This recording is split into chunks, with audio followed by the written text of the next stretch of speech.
days.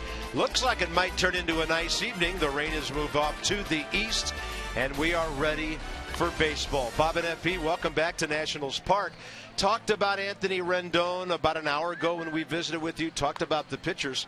So let's talk about what's going on with the middle of this lineup right now as you just feel this gradual coming together of those power hitters and driving in runs. Yeah, let's talk about my favorite subject, some offense. And the Nats offense this homestand has been good. Jason Worth, the first game against the Diamondbacks, on base 4 times, a couple of base hits. He's got it going on a little bit. And how hot has Adam LaRoche been lately? Whenever you see him going the other way, you know he's feeling good at the plate. So the offense has been fantastic. Anthony Rendon, since his recall, how about him? 29 for 74, 392 average, knocks everywhere. And don't forget about the reliable Ryan Zimmerman and his offense lately. Trent Jewett trying to keep that right arm attached, waving the hottest Nats hitter, Rendon.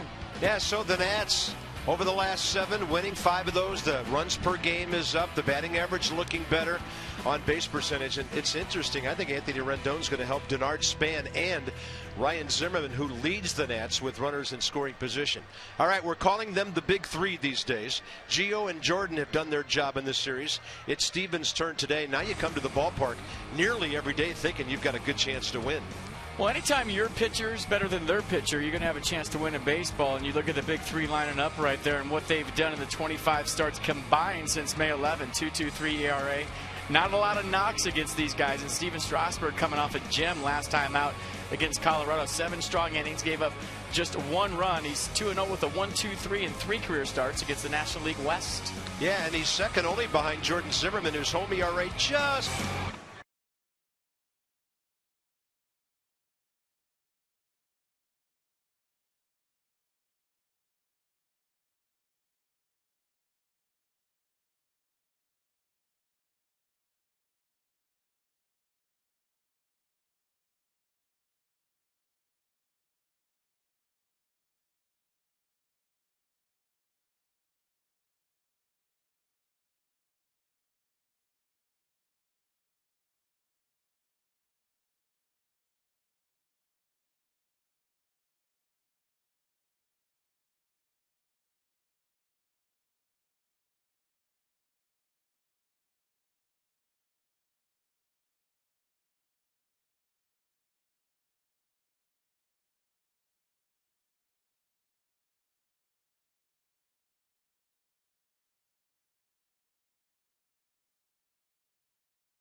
for the achiever in you.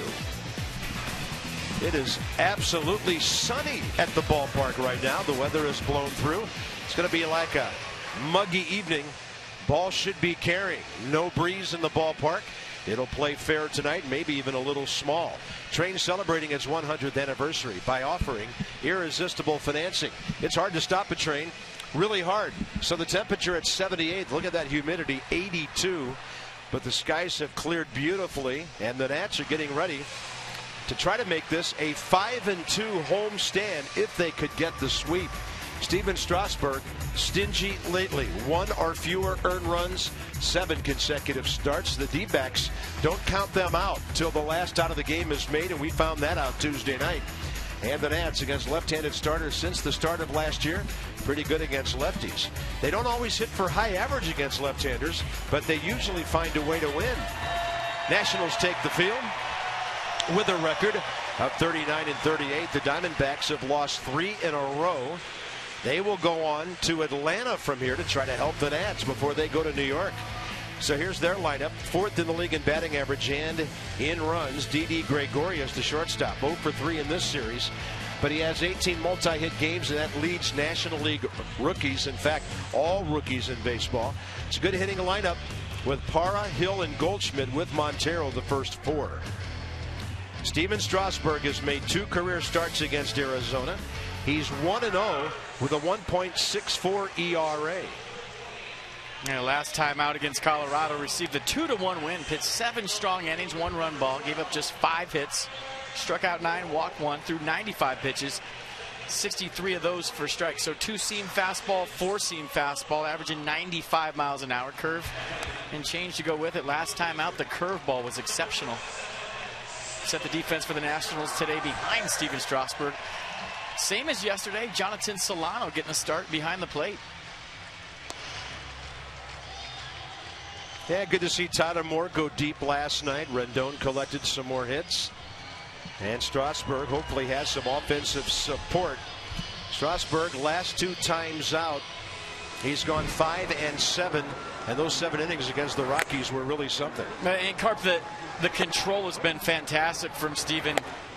That first game back maybe a little bit off, but he's not issued a walk in 3 of his last 4 starts. And last time against the Rockies, to me, throwing the curveball for a strike whenever he wanted to was key. But he also was throwing the curveball for a ball and bouncing it whenever he wanted to. So, you know, it all stems off the fastball control for Strasburg, but the curveball last time out was plus. 15-year veteran Hunter Wendelstedt has the plate. Alan Porter, Mike Estabrook, and the crew chief, Greg Gibson on the bases. Gerardo Parra, 94 hits, 4th in the league. But the Nats have stopped him very well in this series. He checks in at .307 with an on-base percentage of .370.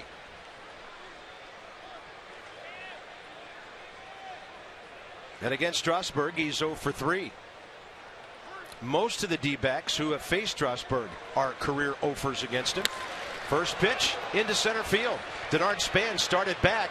Here he comes. He's cruising to the ball.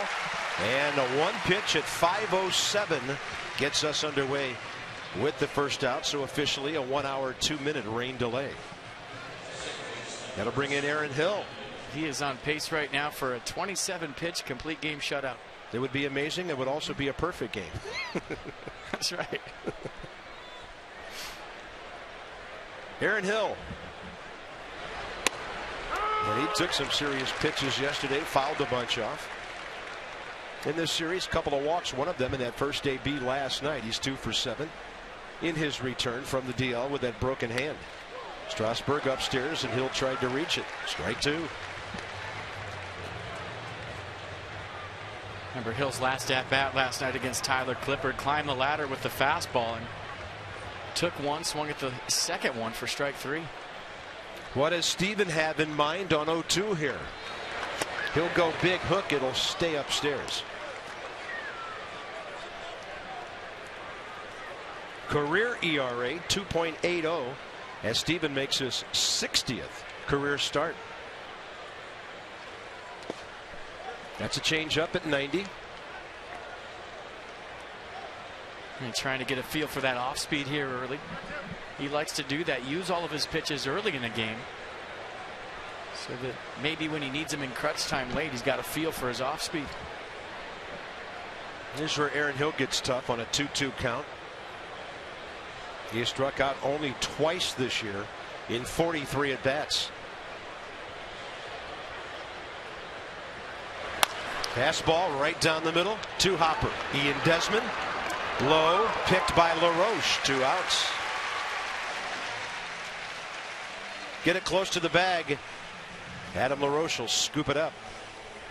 Yeah, I always call Adam LaRoche a hand grenade first baseman. Just get it close, and that's all you have to do as an infielder. Don't even worry. Let that thing go. He's got you on the backside every single time. You know, last time I thought you said horseshoes. I did. Equally as effective. I can't remember 5 minutes ago, let alone yesterday. Well, your point's well taken. Get it close. Here's Paul Goldschmidt. That's low. 4 for 9 in this series with a pair of RBIs. 3rd in the league in home runs. 1st in RBI still. 5 more than Alan Craig of St. Louis. 7 more than Brandon Phillips of Cincinnati. And there's a bouncer. Cut off by that hard-charging third baseman Ryan Zimmerman. And a great start to this one after the 1:02 delay for Steven Strasburg.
doing some damage in this series so far.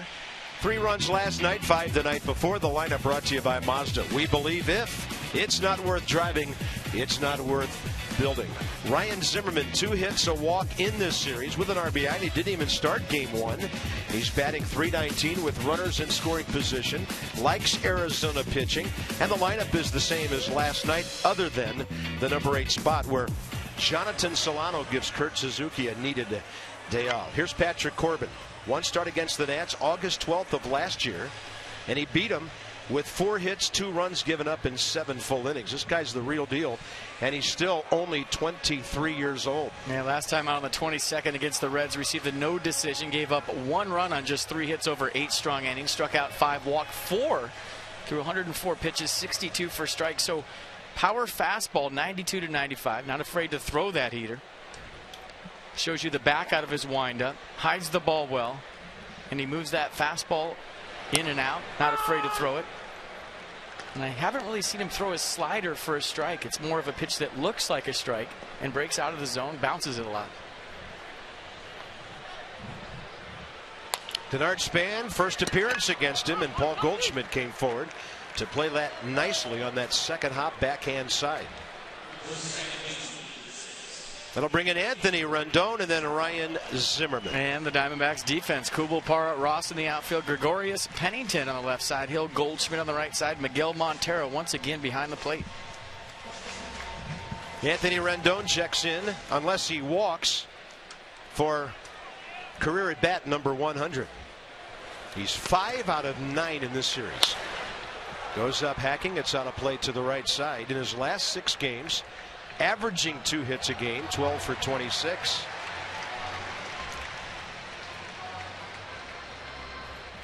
Funny when he told Julie last night, "Oh, I got warning track power. That's why that ball didn't go out." He hits the ball plenty hard to hit it out of any ballpark. Breaking ball down and in. And then they play him around to the right in the outfield. Big gap in left center. A lot of room left field line. And he goes left center. That has a chance to plug the gap, but Kubel will dive.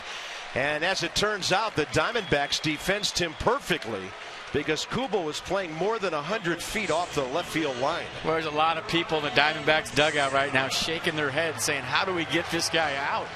Well, you just did, but that's how you make outs when you're locked in like Anthony Rendon. Laser beam in the gap, and it takes a highlight play by Jason Kubel to rob Rendon of at least a double.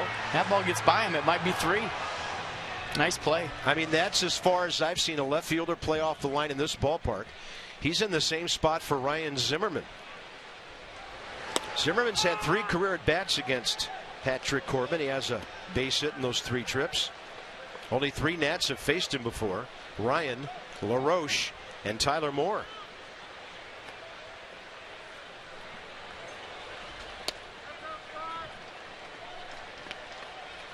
Of those in the lineup, Suzuki and Lombardozzi have, but they're not in there today. And they're both 0 for 2 against him. So a lot of guys finding out what he's all about in person for the first time. Zimmerman, right center, well hit. That one's heading for the scoreboard, and Cody Ross will have to play it on the hop. Ryan Zimmerman checks in with a double, and he's 3 for 5 in this series. Yeah, 15th double of the year, so back-to-back laser beams from the Nats. First, Anthony Rendon robbed of at least a double. Now Ryan Zimmerman doing what he does best, splitting the gap. And you see how that ball checks up against the fence. That allowed Ryan to get easily into second base. And he kind of kicked to Cody Ross right there. You got to play. 26th extra base hit. And now in the first inning, it'll be up to Jason Worth to see if the Nats can bust on top here. Despite an 0 for 4 last night, Worth is 12 for 38. That's 364 over his last 10 games. The way Steven Strasburg's been pitching, you can win a game right now, right here with the base hit.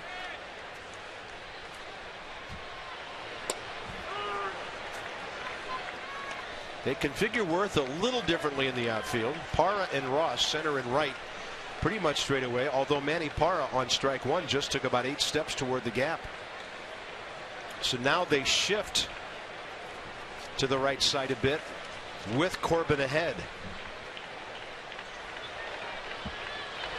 Evidently, they know where Jason Worth hits the ball when he's behind in the count. That indicates that Jason's been shortening up and hitting it hard the other way when he gets behind in the count.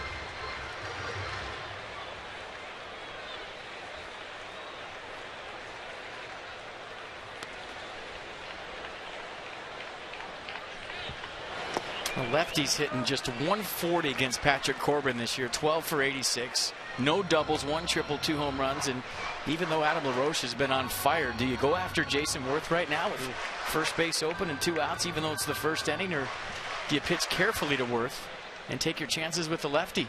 And I think, picking up on the point you made a minute ago, when you're facing Strasburg, you think seriously about those kind of things. Absolutely. 2-1 pitch. He went soft. Good changeup. 83, and the count's even. Well, he's being careful with Worth. 2-1 changeup right there. Pitching him a little bit backwards. Pulls the string on a changeup. He only throws 9% of the time. This one a dandy at 83. Great change on the Nissan pitch track. Worth in this series 2 for 6, 2 walks and RBI. All of that came Tuesday night. Got jammed and pops it up right side. Paul Goldschmidt drifting over the line. By the time it comes back, it's a fair ball. The Nats are gone in the first. Zimmerman stranded, no score early.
AFCA, the Association for Global Security Professionals. Julie with our sideline report. Bryce Harper continues his rehab. He does. He began his rehab assignment on Tuesday at Potomac, went for 3 innings. He felt great, no swelling in the knee. And then yesterday he actually DH'd due to rainy field conditions. They didn't want to take any chances with him slipping and sliding in the outfield. So they decided to just have him DH. He went 1 for 3, home run, and he happened to foul a ball off the tip of his foot. But don't worry, he's fine. As Davey Johnson said, there's a bunch of mother hens down there. But he's absolutely fine, did a great job. Tonight he is scheduled to have a start with AA Harrisburg, actually, because Potomac is on the road, and they hope that he will play 8 to 9 innings, but it really does depend on the weather. If it's rainy, we could see him DH again, but Davey Johnson very adamant that he play close to a full game as possible this weekend before a proposed Monday start. So barring any setbacks, we could see him back for the series against Milwaukee. Last night he tweeted, "Another great night in Potomac. Thank you for the hospitality. It's always appreciated. One step closer." Also, guys, Wilson Ramos set to begin a rehab start as soon as Friday, possibly. And Davey's hoping that he comes back by July 4th. That would be great. And by the way, Harrisburg's at Bowie, Maryland, which isn't that far from here. But maybe a half hour, 45 minutes toward Baltimore, right off the Parkway. So Bryce Harper close to home, able to play because of the proximity of some of these ball clubs, and that's really good. So here we are, top of the second, a ball and 2 strikes on Miguel Montero. who's 1 for 2 career against Strasburg, 3 for 8 with a walk in this series. Solano wants the ball up, and he got it way up there. Ball 2.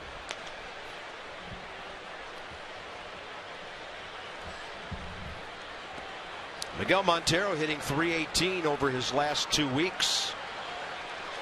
Trying to get that batting average up. He's had a rough couple of months.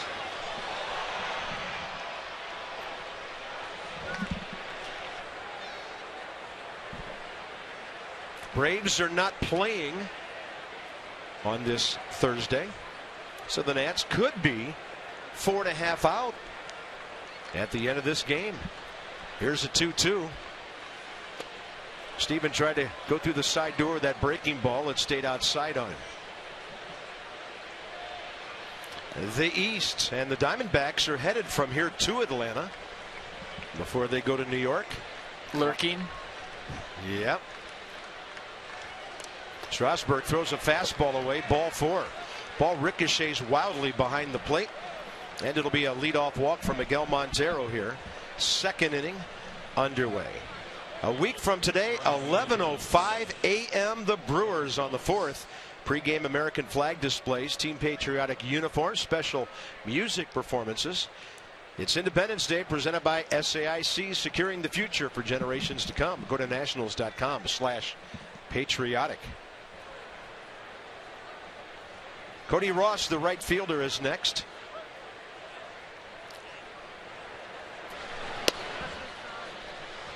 And Strasburg misses inside with 95. So the last 2 fastballs, one way outside, one in.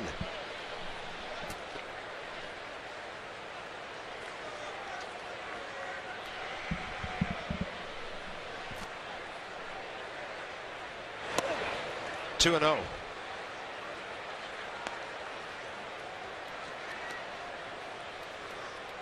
Ross is 1 for 5 career against Strasburg.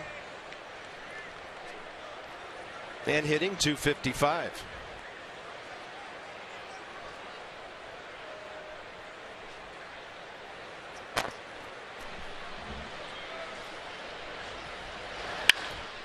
That ball's hooked. Foul left side. Make a play. Nice.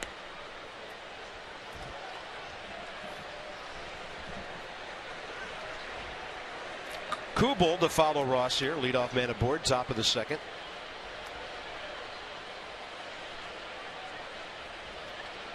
Jason Kubel's already kept the Nats off the board with a very good defensive play on Anthony Rendon. 2-1 pitch.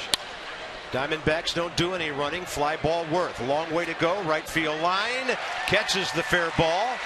Wheels and looks at the runner. Then he can just toss it into Rendon. Nice play. Things get cozy over on that line, which is about halfway onto the running track, FP. So you feel the track before you get to the line. Well, you also have to deal with the sun. You see the sunlight right in Jason Worth's eyes right there. So a lot of stuff going on. Probably playing Cody Ross a little bit to pull, taking away that right center field gap. Long run for Worth. Nice play.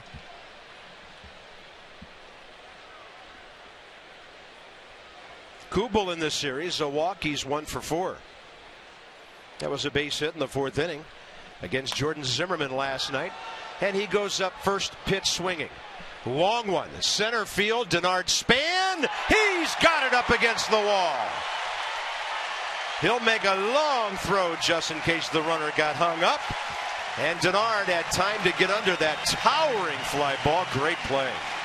Yeah, I'd be on my feet too. Actually, I am on my feet. And when you talk about Denard Span and his range, that is the definition of spanning. I mean, look at him go back right here, find the wall.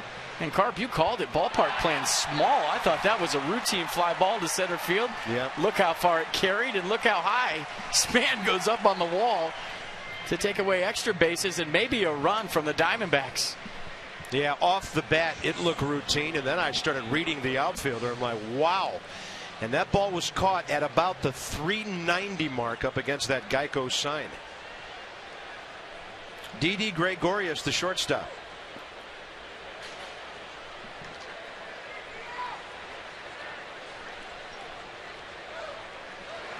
Boy, everybody on both benches looked at each other after that fly ball and said, you know what, this park's playing super small today. Well, you know what? 82% humidity will do that. I mean, he hit it good, but he hit it straight up, and you didn't think there was going to be that much backspin and that much carry to it. Outside 1-1.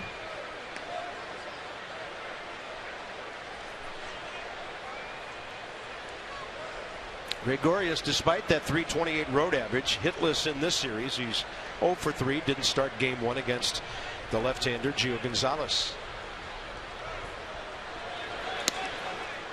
Steven missing by a wide margin on some of his pitches suddenly. So he's going to try to keep things closed up. Flew open on those last two, and the count's 2-1.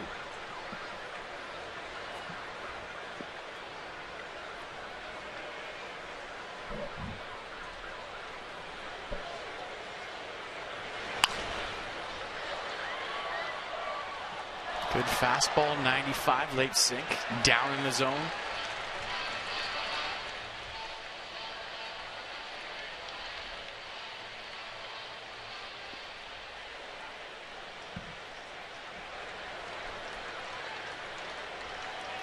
Two, short lead by the runner. Low and inside.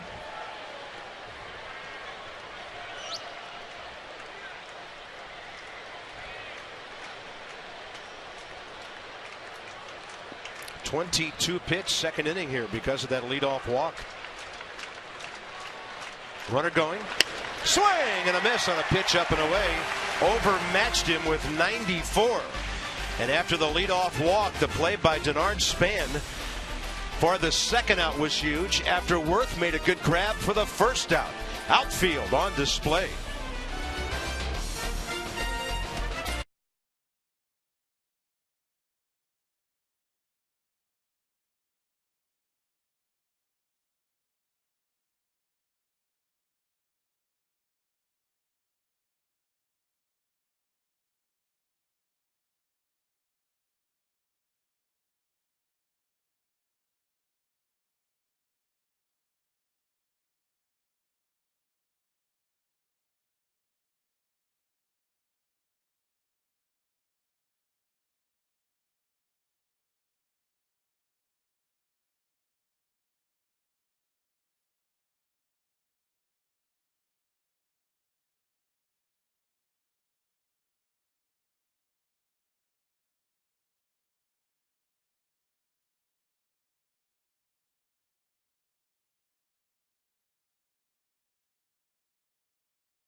Helped him. It'll be LaRoche, Desmond, and Moore. Second inning presented by Luna. Call tonight for the Luna double. Get your second room of flooring free at 877-241-LUNA. Another good crowd, another big crowd. And the Nats have drawn over 61,000 for the first two games of this series. It's going to be fun a week from today on the 4th. Brunch with the Nats at 11 a.m. Breakfast with Bob. Hot dogs for breakfast. Fastball misses, bottom of the second underway. Adam LaRoche here at this ballpark, hitting safely 19 of his last 20 games. He has a walk, a homer, 3 RBIs in this series, 3 hits. And against Corbin, 0 for 2 career. Corbin was pitching at Double-A ball when Adam was last a D-back. There you go against the shift. Right into left field for a base hit. And Adam LaRoche now is hitting nearly .330 in his last 48 games. And I forgot to say there goes a no-hitter on the Zimmerman double, so I'll just drop it. There goes the one-hitter. Adam LaRoche going the other way against the shift, and that's a big knock. Lefty's hitting just 140 this year. 12 for 86 against Corbin. Make that 13 for 87 with the Adam LaRoche single. Don't wait too long before you say there goes the shutout. Maybe this guy does something about that. As June comes to a close, Ian Desmond leads the Nats with 6 home runs and 21 batted in this month. He's going to bunt. Looks like a hit. Well played, Aaron Hill, and takes one away from him. I mean, that had to be perfect. LaRoche to second base. We'll see if they give him a sacrifice, but he was obviously bunting for a base hit. Well, I think when you talk about the circumstances today and how runs are going to be at a premium, you definitely give this a sacrifice. You know, it's a bonus if you get a base hit, but Aaron Hill with a great bare hand play. Look at that, just a little hook shot. And there's not too many second basemen that make that play. Great play by Aaron Hill. Wow. It is a sacrifice. I mean, to get something on that after you leave your feet is the most impressive part. And then the accuracy of it. The bare hand play, stuck it. Perfect. Yeah, and about 80% of the time, once you get that ball by the mound, it's a base hit. Runner in scoring position, 1 out. Tyler Moore homered last night. Went 1 for 3 in his return to the starting lineup. And he's 0 for 3 against Corbin. Shadows are creeping. And as if facing these two pitchers isn't tough enough, it'll be late afternoon hitting conditions throughout this game. You're on the D-backs playing coming for this series. Hey, who do we got in this series? Gonzalez, Zimmerman, and then Strasburg at 4 o'clock in the shadows. Oh, great. Yeah, and then it turns into 5 o'clock, which is worse. Oh, what a jump. Too bad it was fouled off. Adam LaRoche was about to walk into third base. Honestly, I think he's done that about 8 times this year where he's had a fantastic jump. That's the first time it's been to third base, and the ball's been fouled off. It's almost like hitters think, well, LaRoche is stealing. I better swing because he's going to get thrown out. It's happened almost 10 times this year to where he's had great jumps. We were joking about it the other night, and the pitch is fouled off. Yeah, he had that bag ripped. He's 2 for 2 this year. Now Tyler has to protect on 1 and 2. Breaking ball strikes him out. That was one of his problems first time around here this year, handling the off-speed stuff, and he strikes out for the 37th time. That'll bring in Jonathan Solano. Inside the numbers with Jeep. So last year he went 6-8 with a 4.54, 22 games, 17 starts. Second largest ERA improvement in all of baseball. That ERA, 4th in the league. On the road, it's 2.85. And he's 8th in the league in opponent's batting average, only 2.05. So the Nats have done well to get 2 hits against him in the first 5 batters today. Solano, bouncer, right side, Aaron Hill. Well, Hill got a big first out. He takes care of the 3rd out. And Strasburg will lead off next inning. No score after 2.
and then Parra for the D-backs.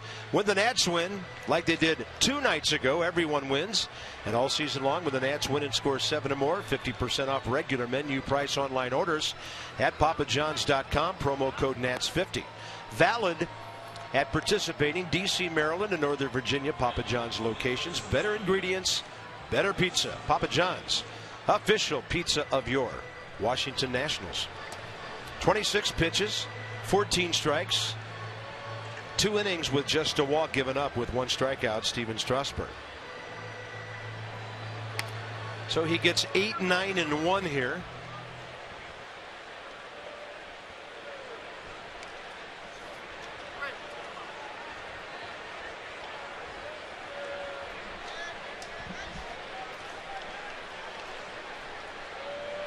Cliff Pennington, the hitter for Arizona.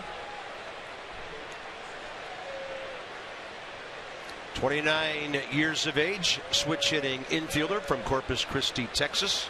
Went to Texas A&M. Drove in 115 runs in his career there and hit .345. He was an All Big 12 and All-American there.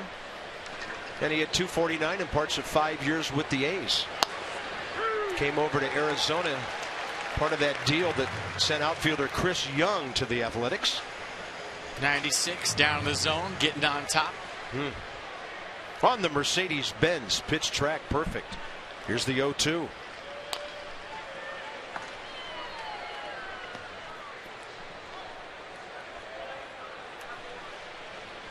Cliff Pennington 0 for 1 in this series as a pinch hitter.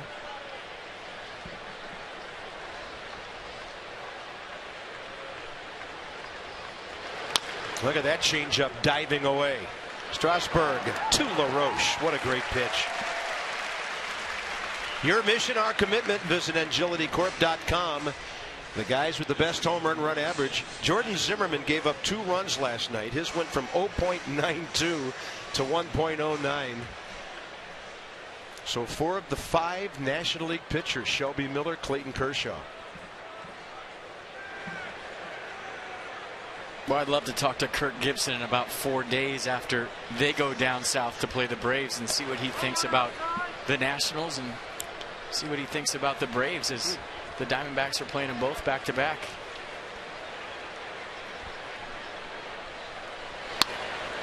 Patrick Corbin is 4 for 33. He's a 116 career batter. Former Brave Randall Delgado starts for Arizona in Atlanta tomorrow against Julio Teheran. Ian Kennedy, Tim Hudson Saturday, Trevor Cahill, Paul Mahalam Sunday. Strasburg just missing low, 3-1 to the pitcher.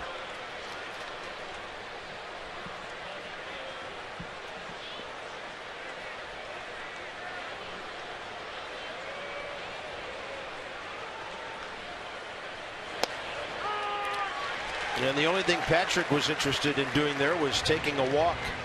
Pretty much stepped out. Now it's 3-2.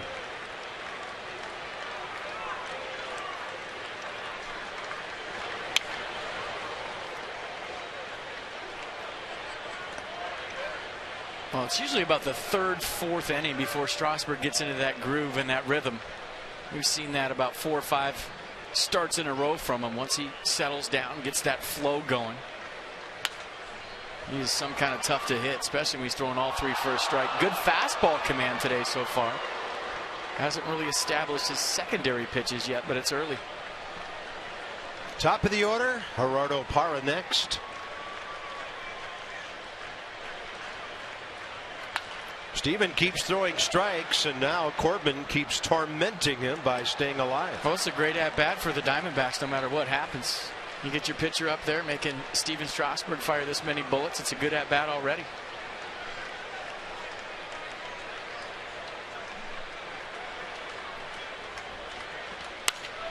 Well, he finally hits one fair, and Ian Desmond's there to gobble it up. Couple of ground balls now here in the 3rd. Gerardo Parra next. Midseason flex pack still on sale. Pick 3 games, get a free Nationals New Era ball cap. And that's while supplies last. Some restrictions apply. Go to nationals.com/flex. Do it now. Milwaukee for 4 next week, and then the surprising San Diego Padres in town. Diamondbacks have lost the first 2 games of the series, but they haven't lost any ground to the Rockies or the Padres, who both sit 3 back. Giants have lost 4 in a row. They're 3.5 back. Look out. Second place, San Diego Padres. The Dodgers have won 5 in a row, and they're 6 games out of first place. Well, I've watched that whole Giant series down there, and the Dodgers are playing some good baseball. Lots of energy with UCL Puig in the lineup. Here's the 0-1. Great breaking ball by Strasburg.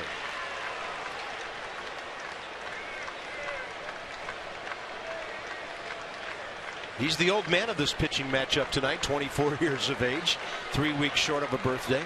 Corbin just 23. He'll have a birthday in July as well. And by the way, in the odd scheduling department, the Mets are in Colorado today to play a makeup game on an off day because of a game they lost at Denver back in April. They're going to get into New York in the wee hours after the Nats are already there. They were in Chicago playing the White Sox yesterday.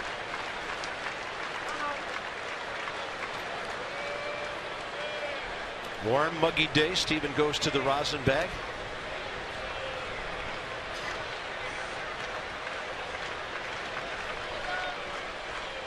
Breaking ball, and Parra did a great job of leveling off and singling the left center. I'm sure Steven wanted that breaking ball lower than that. The D-backs with their first base hit.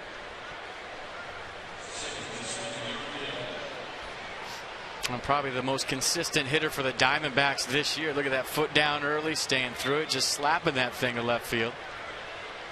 A Rod Carew-like swing from Gerardo Parra, and he's pumped. You know why? With that hit, he's 1 for 10 in this series. The Nats had held him hitless. That's his 95th hit of the year. Well, if he was 5 for 10, he might be hurt with that celebration over a base hit. Yeah. I don't remember him making that many hard outs in this series. He did line out to Zimmerman last night on a swing a lot like that. And FP mentioned last night his bizarre running numbers. We know this guy's fast.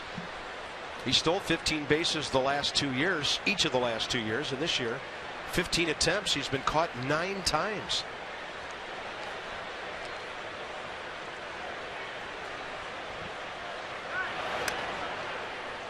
No, when you talk to Diamondbacks people, they'll tell you he runs through bad jumps, doesn't always pick the best pitch to go on. And we talked about it last night. Fastest way to lose your green light for manager Kirk Gibson, get thrown out that many times, and that green light as a base stealer is a privilege. He's holding. Popped up by Aaron Hill. You know, and if you can get to second base, Aaron Hill's the ultimate contact guy, hitting right behind you. So he'll put the ball in play somewhere, give you a chance to score, but not when you're 6 for 15. Of course, Aaron Hill's been out for a while, so they've missed his presence in that number 2 spot. Got hurt on April 9th with that broken bone in the hand. Just came back Tuesday in this series. Look out, right off the rail in front of the Diamondbacks dugout.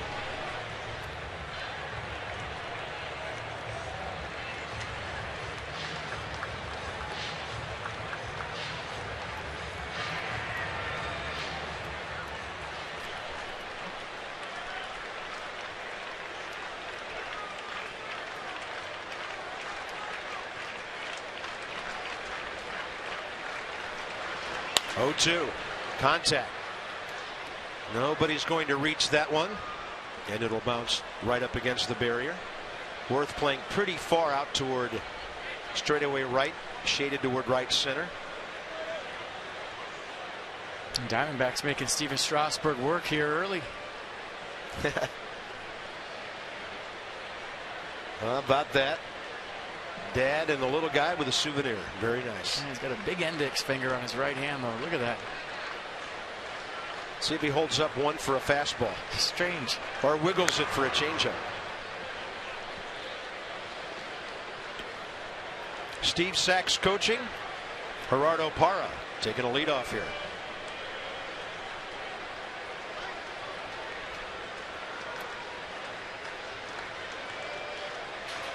Good lead, but he's holding. And this is why it's tough to get the ball by Aaron Hill. Well, you remember that at bat last night against Jordan Zimmerman, where Jordan had to throw the kitchen sink at Aaron Hill early in the game, and that could come back later to have an effect on the baseball game. When one hitter stands up there that long, sees all of your pitches, and Jordan was talking about it after the game last night, how that at bat took a little bit out of him early in the game. Had to throw 28 pitches in the first inning, and half of them were to Aaron Hill.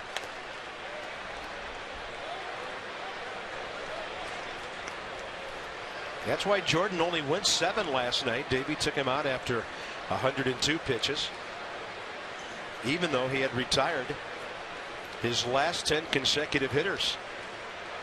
That man's 11-3 now with a 2.28 ERA. 0-2. That one pounding off the gear of Solano. And pitch number 50 coming from Steven Strasburg. Yeah, in an inning where there's been 2 ground balls, although the pitcher Corbin fouled off 4, and then the hit by Parra. So an 18-pitch second inning, and even more this time around. He's throwing strikes. Way outside, secondary lead Parra. Solano with a good throw, got him! Wow. It looked like he had no chance to throw him out. And Gerardo Parra is really angry, and he's been gunned down again. Mike Estabrook calls him out. Watch how quick he gets on this ball. It was a great block in the first place, on it like a cat. Perfect throw right on the money. And the Nats might have caught a break, but a great play by Solano.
Doing something to help his ball club win a ball game. This is a great block in the first place on the Strasburg curveball, and I can't believe he made it this close and actually made the play. But when you watch the replays, I think Mike Estabrook thought that Anthony Rendon got Parra on the shoulder, but if you look at it closely, he misses him at first shot, tags him on the thigh after Parra's hand, gets to second base. And watch Rendon with the glove. Looks like he might have got him on the shoulder, but he really doesn't. Or he wouldn't have gone back and tagged him on the thigh. Estabrook saw what he thought was glove to the shoulder, called him out, and what a play by Solano to throw out Parra. Unbelievable. Yeah. That's a good read by Parra. Red ball in the dirt, did everything right. But so did Solano and Rendon. 1 ball, 1 strike to Strasburg. Bottom of the 3rd underway. By the way, officially, that does not go down as a caught stealing. He was not stealing on the pitch. He went when the ball got away. So that 6 for 15 is intact. Well, it's not a bad read. And the best thing about it, Is Aaron Hill still not fouling balls off? Yeah, but he's going to lead off next inning.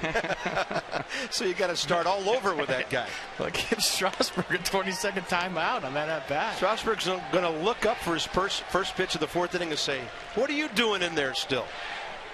Guarantee he swings at the first pitch. Maybe Steven battles here. Well, that's a nasty breaking ball down and in, gets him. And 2 Ks for Patrick Corbin. First time through the lineup. The Nationals go 2 for 9. Zimmerman double, LaRoche base hit. Log on to pnc.com/Nationals card to learn how you can win an ultimate fan experience, including lunch at the ballpark with Ryan Zimmerman and FP Santangelo. Well, I know who's not buying that lunch. That'll be a great time for anybody. That's on Zim for sure. Or PNC. I have a feeling the sponsor might be covering that. I open up my wallet and moths fly out of it. There's no way out. I saw a pterodactyl the other day. Denard Span swinging early in the count, grounded out to Goldschmidt, bottom of the first.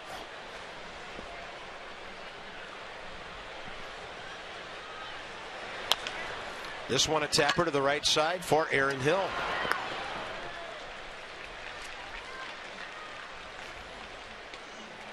Anthony Rendon scorched the ball first time up. Jason Kubel dove in the gap.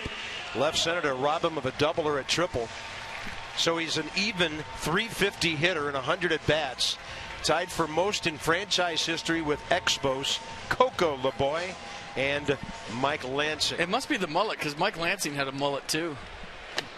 Oh, Lacer had a mullet? Yeah, absolutely. Just like Rendon. Same thing. Only it was stylish back then. And Rendon's making it stylish right now. Or so he thinks. Corbin smelling a quick inning. He's going right after Rendon here. And we'll see Anthony embarking on his second 100 at bats in the big league. How he handles this 0-2. That's nasty. While Corbin got a couple of quick outs, and to the finish line in that inning he went. It'll be Strasburg and Aaron Hill again. Steven, come on back.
V+, and there's been some serious leather thrown around the ballpark today. 2 pitchers, probably the marquee matchup in all the big leagues, have had some help from behind them. Jason Kubel robbing Anthony Rendon, and Denard Span doing what he does, getting up on that wall, showing the hops.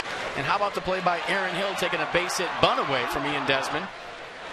And then watch Rendon on the end of this sell the call as he tags, shows the umpire. Solano calls him out. Everybody calls him out. Great plays all the way around this ball game. Some serious leather everywhere. 52 pitches, 34 strikes for Steven Strasburg. Jonathan Solano had that big double, drove in a couple of runs on Sunday. Almost got the Nats back even with Colorado. And a breaking ball for Hill, taken for a strike. How did this guy strike out 86 times last year? He still hit .302.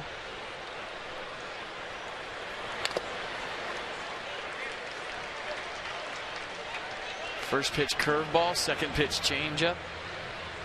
And he had his second biggest season in the big leagues. He had 36 homers, drove in 108 for the Blue Jays 4 years ago. 31 years of age now, Aaron Hill. Not capable of hitting a fair ball right now. Hit one in the first to Desmond.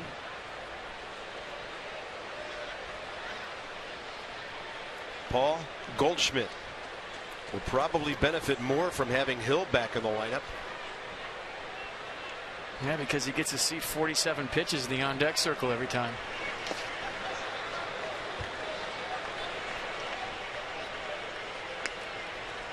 Hill had a 36 homer season in Toronto, 26. And then 26 for the Diamondbacks last year when he drove in 85. That's going to get him looking. So I guess you have to fool him, keeping the bat on his shoulder to get him out.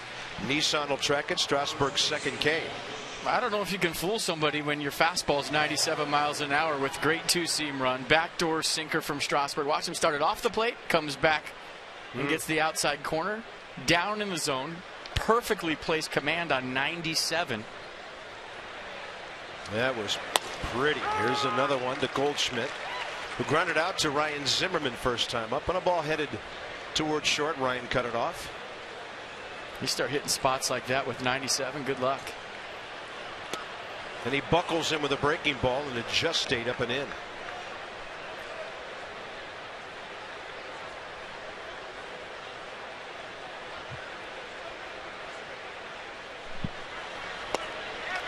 Look at that changeup.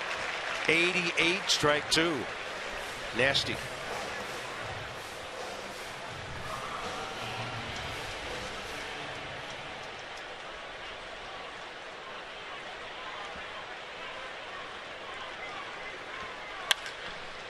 And a rocket up the middle. Paul Goldschmidt in this series now 5 out of 11.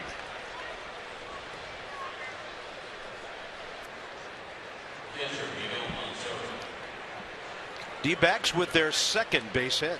Boy, with the 97 again for strike three. Tried to get it outside. There's a little bit too much run, maybe a hair high. I'll tell you what, I've been impressed with Paul Goldschmidt taking his base hits. A guy with 19 home runs, not afraid to go up the middle or the other way and take what they give you. This guy's got a good approach. 4 singles, 1 double in this series. There's Montero, who walked leading off the second. First pitch swinging, center field. Denard Span onto the track and up against that wall for the second out. He's had to go deep right center, deep left center. Well, looks like somebody chirping from the Nats dugout to Miguel Montero. You'll hear guys say weight room right there when a guy lines out or flies out to the track. And I think Miguel thought that he got Steven Strasburg. Pretty good pass right here. Kind of back-legged him, stood there for a second, watched him. Thought he had him. Strasburg looking. And you can't really blame Montero the way the ball's carried to left center field in this series. And Spam thinking he's going to have to jump again. Didn't have to. Yeah. Tell you, watching Denard Span as a ball hawk is a beautiful thing. He looks so under control when he's going back on a ball. There's no panic in that man. Well, in center field, the high ones are a luxury because you can go back, you have time to find the wall. You can look away from the baseball. It's the line drives where you don't have time for that are tough. The center fielder, you love the high ones because it gives you so much time to determine where you're at. It was the first pitch breaking ball to Cody Ross. Flied to Worth first time. He's 2 for 6 in this series.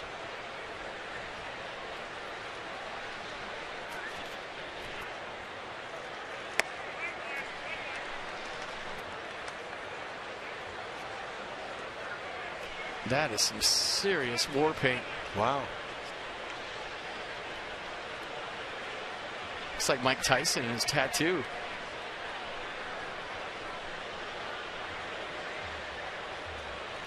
Runner goes. Swing and a miss. Solano on target late. Paul Goldschmidt is 7 out of 8 now stealing bases this year. Well, you could tell he's trying to get a jump over there at first. Got a pretty good one. You see the momentum, the walking lead. Solano does whatever he can. Good throw. Everything's right. Goldschmidt just got a fantastic jump. And you saw the look from Solano. He thought he had him again, but Goldschmidt with the good jump. 2-1 count. Line drive, slicing, and about 5 feet from giving the D-backs the lead.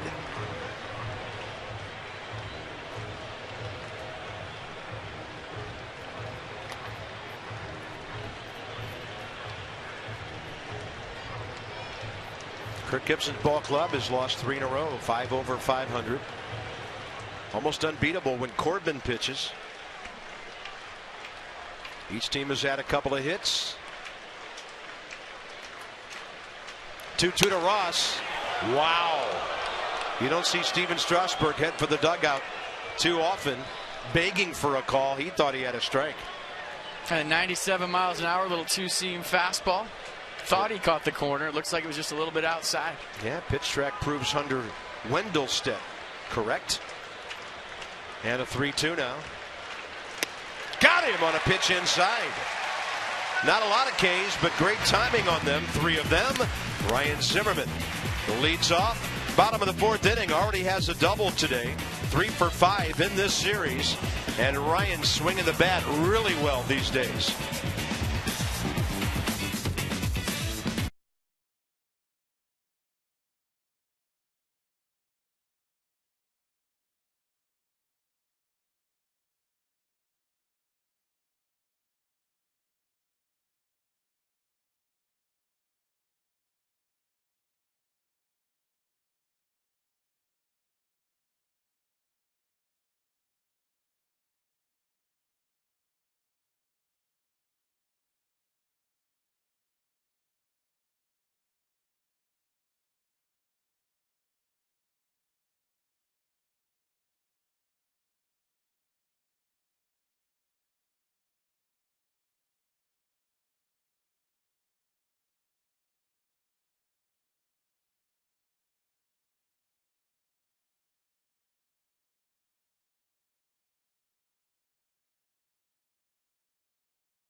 And I'm going to tell you what I think the premise is here. Guy with the highway hat comes out, stops him. Abe's got the highway hat on. He runs Route 66 and wins the race. And I heard boos at the end of this one. Well, I didn't see that coming. I heard boos. People want to see those guys run. 3, 4, 5 are Infinity do-ups here in the bottom of the 4th against Arizona career. Plenty of damage by all of these guys. Ryan Zimmerman, 9 home runs on the year. Line drive, short hop, Aaron Hill. Great play. His second gem of the day. This game has been one big highlight reel of defensive plays. Aaron Hill's second one of the day right there, robbing Ryan Zimmerman. First time it was Ian Desmond on a base hit bunt, as good a play as you'll ever see. And now Ryan Zimmerman, one hop seed. Hill gives with it a little bit, drops the spin move on him, and it's another dandy play. Wow. Well, he prevented the Nats from having 2 on, nobody out with a dazzling play on Desmond's bunt back in the 2nd. Here's Jason Worth, who popped up to Goldschmidt first time up, ending the 1st inning. There's something about playing behind a guy, whether it be the Diamondbacks behind Corbin or the Nats behind Strasburg, where you know one run could win the baseball game. that turns up your focus defensively, and you know that you have to be perfect because one run could win the game. Moving that fastball around. That was an off-speed pitch, 84.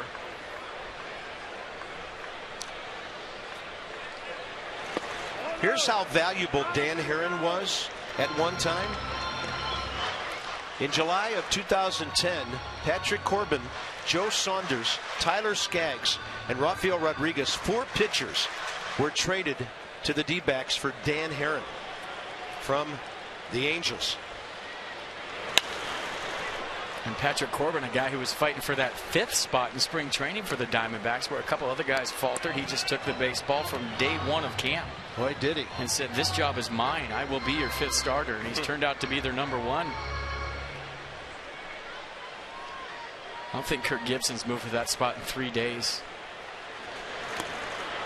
On a breaking ball, that's a swing and a miss. He's been eating up right-handed batters, burying that pitch.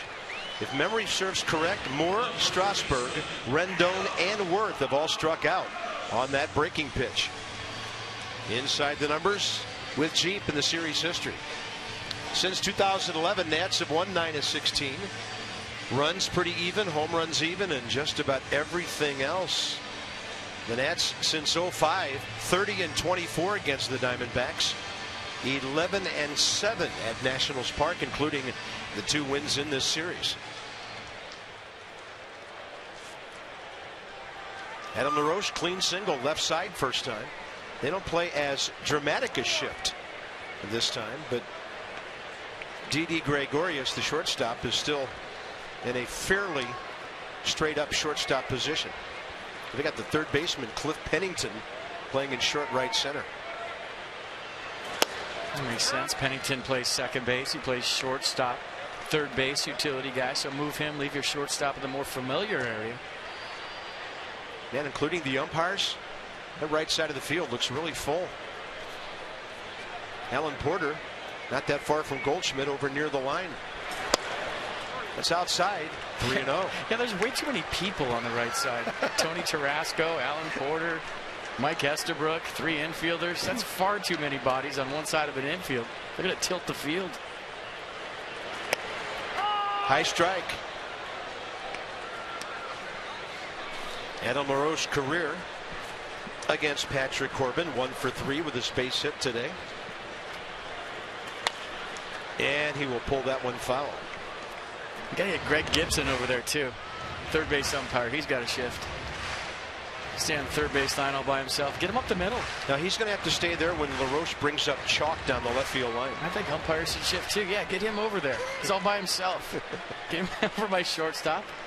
Trent Jewett in fair territory. You got it covered. Good at bat by Adam LaRoche. That's a tough to take 3-2 breaking ball. And he's on base for the 6th time in this series. 4 hits, 2 walks. First walk today by Patrick Corbin, who this year has struck out 83, walked 28 in 106 innings. And a big spot for Ian Desmond. Sacrifice first time on that great play by Aaron Hill.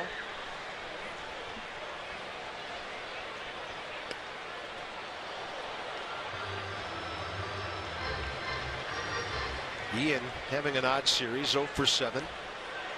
An RBI on a sac fly, and today a sac bunt. Might be having Rockies withdrawal. The guy that's owned the Rockies all year. There's that nasty to the right-hander breaking ball. Get strike 2 with it this time on the Mercedes-Benz pitch track. Well, that's a slider. He makes you aware of that fastball in the inner half, 93 to 95, and then drops that slider in there. Hitters trying to start their swing early to get to the heat, take a little off. It's a good pitch. He might throw it again and does.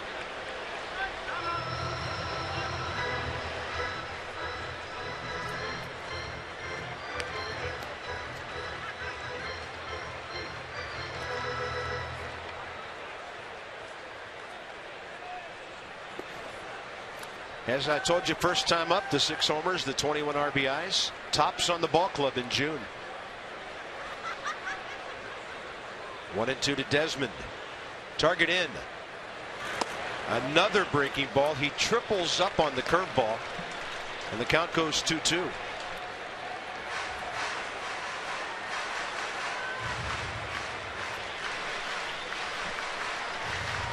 Tyler Moore struck out swinging first time.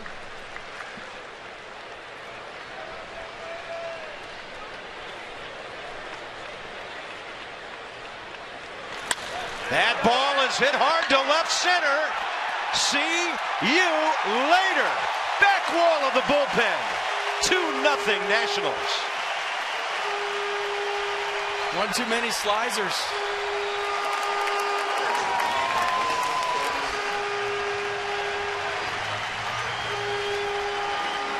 Well, that adds to his team leading totals for June. Now, this month, 7 homers, 23 RBIs. Number 13 overall for Ian Desmond. Jason Worth, helmet taker offer guy when it's Ian Desmond hitting the home run. And he quadruples up on the slider. The 4th one in a row to Ian Desmond. Sitting on the heat, catches it out in front. Great extension. And as soon as contact was made, you knew it was 2-0 Nats. Tyler Moore goes up swinging and misses. Now watch him stay through this baseball, the extension, and goodbye. That's about a 400-foot shot off the back wall of that bullpen. Tyler Moore goes around, says Alan Porter, on a 94-mile-an-hour fastball, and it's 0-2.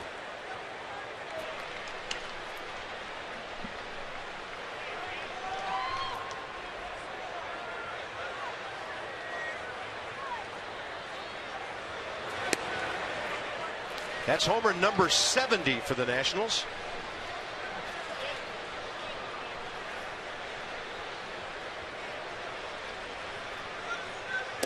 Tyler Moore, 95 by him, but the 2-out walk to Adam LaRoche leads to the home run by Ian Desmond. That's by 2 into the 5th.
By Ian Desmond. I'm going to show you some baseball karma, folks. Go back to 2:15 today. Nobody on the field. And what does Ian Desmond do? He comes out here and he's giving fielding lessons at second base to Anthony Rendon. At third base, you kind of reactionary. You don't have time to get around the baseball. So these guys out here by themselves solo, 2:15 today. And Desmond given a quick lesson on how to play the middle infield and get around the baseball, throwing angles. They were going to their left, going to their right. Out here teaching Anthony Rendon some tips, some pointers on how to play second base. Rewarded with a 2-run homer. That's awesome. Top of the 5th. Strasburg ahead of Jason Kubel with his 67th pitch of the day. Kubel pinned Denard Span up against the deep right center field wall first time. Steven goes off speed to get strike 2. It was fun to watch those two guys. Ian was drawing arrows in the dirt on how to create angles to the baseball, how to get around the ball, field through it, coming to first base. So you're fielding the ball actually moving toward the bag. To where you don't always have that luxury at third base, Carp. The ball kind of plays you. You don't have time to get around it and create an angle and play through the baseball toward first. And something new for Rendon. And it was just nice to see a veteran taking a rookie under his wing and show him the finer points of playing second base. That ball hit hard to center. And all Denard Span can do is play it on a hop. The Nats Live free post-game concert series continues Sunday, July 7th. 1:35 game against the Padres, and a free post-game concert featuring inspirational group Third Day. Game tickets start at $10. Nationals.com/NatsLive. Some restrictions apply, and you must have a valid ticket for July 7th to enjoy the post-game music.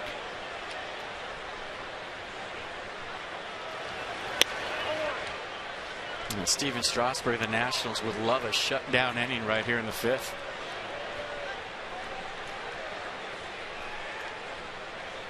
Didi Gregorius struck out first time. Strasburg had a 1-2-3 in the first inning on just 8 pitches, but it's been a lot of throws since then.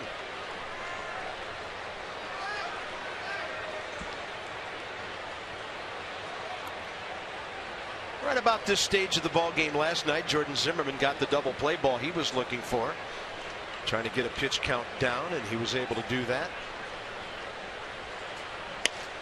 That's a high strike, 2-1. Gregorius can run. Tough guy to double up. He's hit into 2 this year. Well, that's where the great ones go. You got me 2 runs. I'm going up against a guy that's undefeated. That's all I need. Game's over.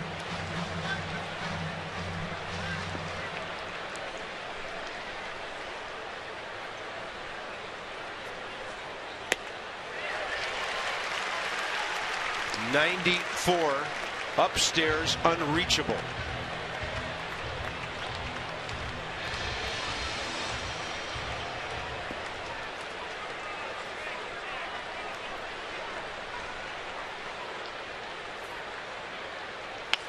Breaking ball hit the center.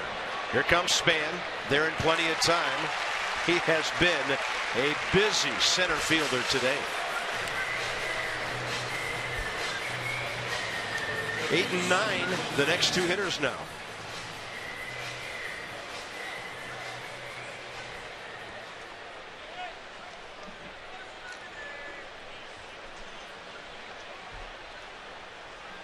Well, there weren't any shadows that bothered Ian Desmond, bottom of the 4th. Pennington bounced back to Strasburg, who threw him a really good changeup first time up. He's throwing that fastball well. Nice when you can take a little bit off and it's 93, huh? He was sitting around 93 this whole inning.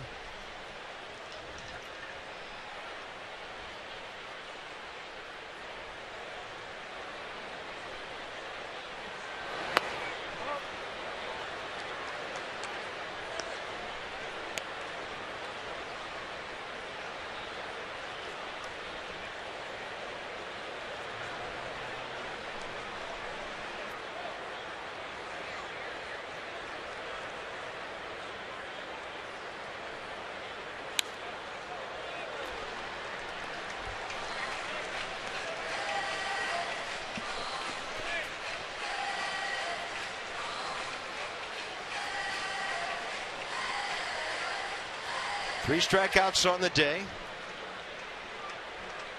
2 last inning to Hill and Ross. Going with the deuce. Pretty good job of burying that breaking ball, and Pennington got a piece of it. Yeah, we said that off speed would be key today for Strasburg, and that's a little more than normal. Usually about 70-30.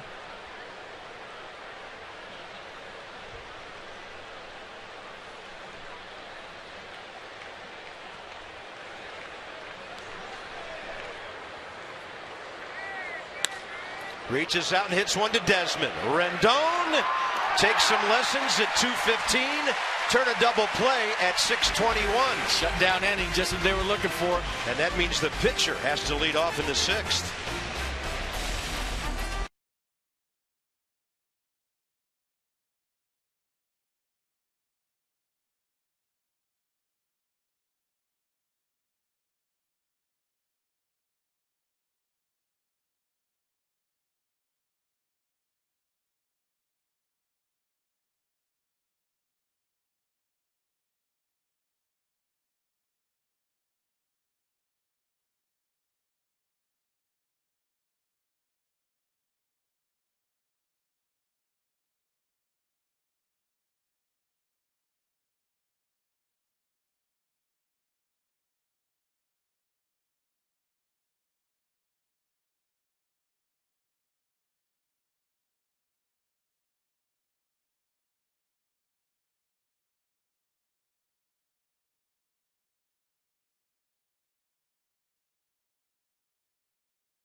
I'm going to show you the 6-4-3 double play to end the 5th.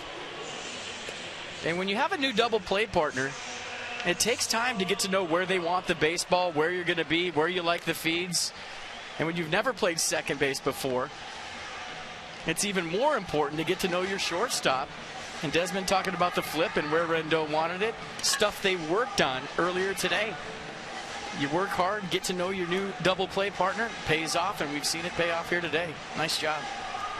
On to the bottom of the 5th. Solano, Strasburg, and Span. Jonathan has thrown out a runner at second today. Bounced out to second, first time up. Like our first year broadcasting together. You were feeding the ball behind. I didn't know where it was. Then you were taking me right into the runner. And it took us a while for me to understand where you were going to feed me. You know, I don't quite remember it that way, but it's been a while. Throwing it at my feet. I was throwing it at your feet. Now look at us. You know right where I'm going to be every single day. And that can be dangerous 120 feet above the field. Off the glove of Goldschmidt, Aaron Hill, but nobody's covering. Might have had a chance if the pitcher, Corbin, got over there. Jonathan Solano gets a leadoff hit. Making something happen once again. He's an aggressive guy. I love the way he plays the game. Tons of energy. He's a lot like the former Nat who's in the Diamondbacks dugout, Wilmy Avis. Hits it hard. Goldschmidt stepping a dive to his left. Ball ricochets to Aaron Hill. I don't think if anybody was there, he had a chance either way. So a leadoff single for Solano here in the 5th.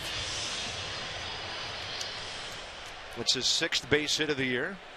Gives Strasburg a great chance, up by 2 runs, to move a runner and then get himself right back in the dugout. Steven, 2 sacrifice bunts this year. And he tried to bunt that breaking ball, which had some late movement on it.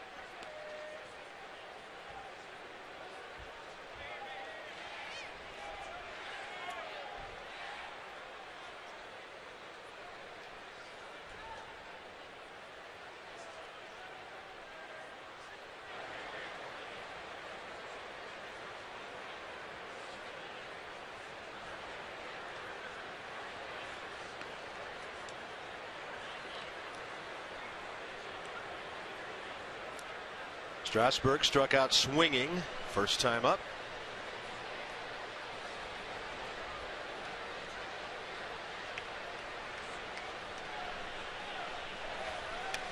Lays off that big breaking ball that hangs up and away. 1-1.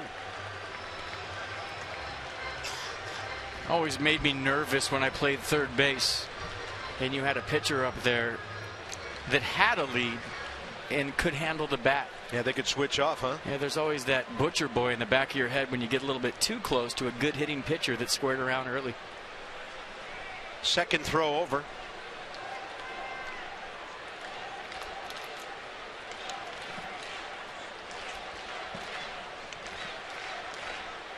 Ian Desmond's home run has given the Nats a lot of different things they can do here. That was 91. Fastball up, and Strasburg bunted over the top of it. And here's the 2-strike count where they could switch off and have him swing.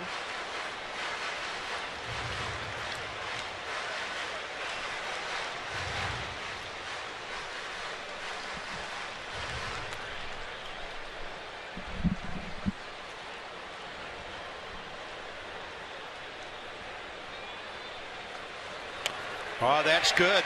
That's a great 2-strike bunt. Corbin has one option, and that's Aaron Hill on a 1-4 sacrifice. Nicely done.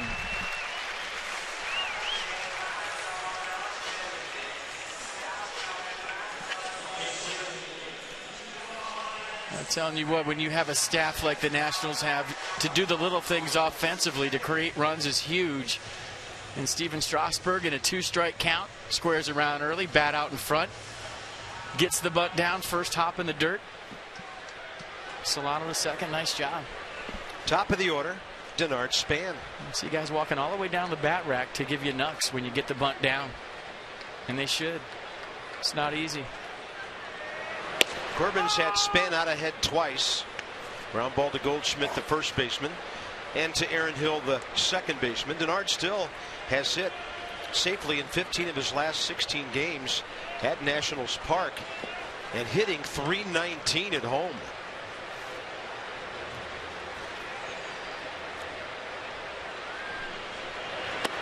Easy take on an off-speed pitch, well outside.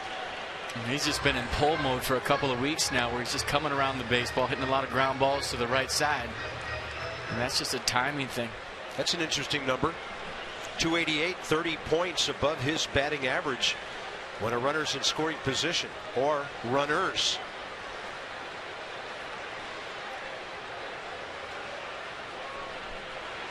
Got a fastball, jammed him. Paul Goldschmidt over. 2 outs. PNC Bank for the Achiever in You with our minor league report. Checking in on Bryce Harper, a Potomac National for a couple of days. 2 hits, double 2 nights ago, homer last night. Couple of runs, stole a base. Harrisburg scheduled to play this evening over at Bowie, not far from here in Maryland. I've been hearing a lot about that guy. I think he's going to be pretty good someday. Good prospect. Yeah, he keeps showing up on the minor league report. Worked his way through school pretty quickly. Yeah. GED is always nice. Well, maybe he can learn a thing or two from Anthony Rendon when he gets here. He's ready. Call him up. Rendon, first pitch swinging. And that's a rare 0 for 3 for him.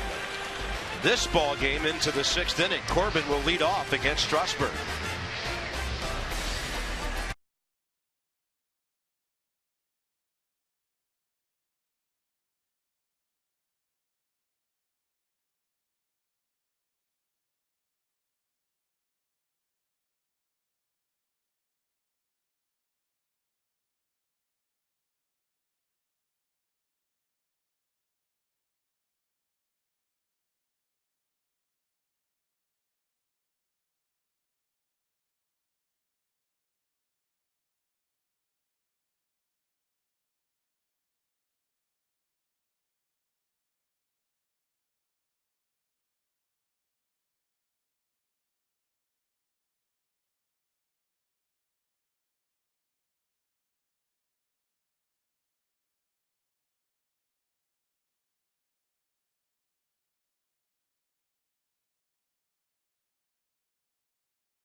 Desmond, 4th inning, 2-out home run. Time for Toyota Case for Kids. The DC area Toyota dealers helping children and their families by making a donation of $37 for every strikeout to the Children's Inn at the National Institutes of Health. Strasburg, 3 Ks today. Double play ball well placed. Took them out for the 15th time this year. A good fastball from the get-go, 95 to 98 miles an hour. A little backdoor job at 97 right there. Like a changeup to Cody Ross. Looking in at the frustration. Steven Strasburg's done a nice job of pounding that zone all day long. You'll need a couple of quick innings to pitch real deeply into this game. 80 pitches. 6th inning coming up, and the Diamondbacks box score showing only 2 hits. The Parra 2-out single 3rd inning. He was caught trying to advance on a pitch in the dirt. And then Goldschmidt's single.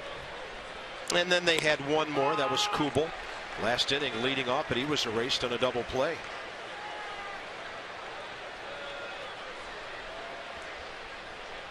Corbin bounced out to Desmond first time. Singles going that way this time. His 1, 2, 3 innings are elusive. Well, that long at bat that Patrick Corbin had his first time up ended up ground out to Desmond, like you said. Big battle with Strasburg pays off here his second time up as he flips a base hit in the left field. That's a good swing. Gerardo Parra.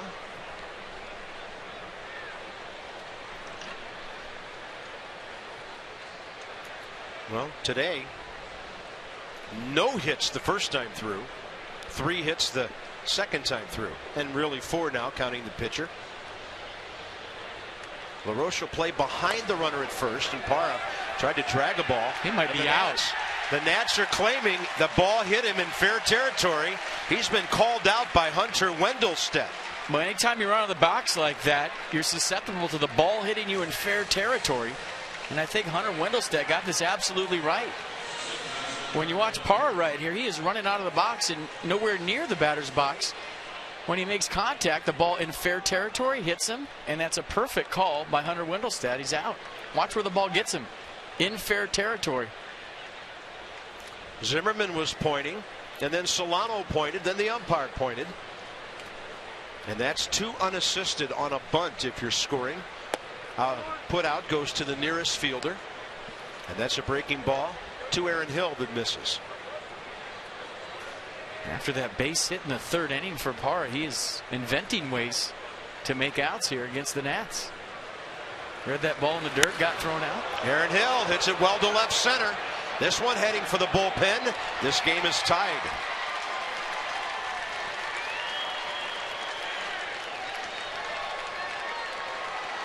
"26 home runs for Arizona last year, and he has tied this game in the top of the 6th.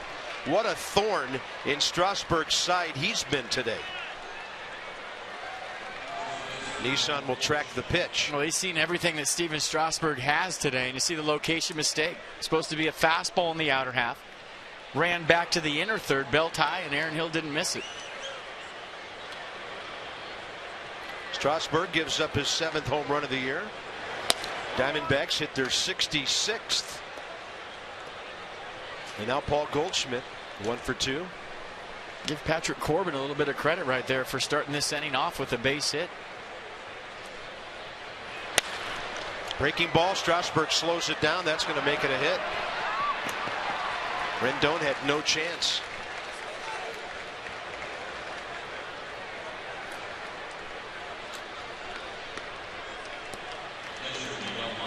Three hits out of 4 batters here in the 6th all of a sudden.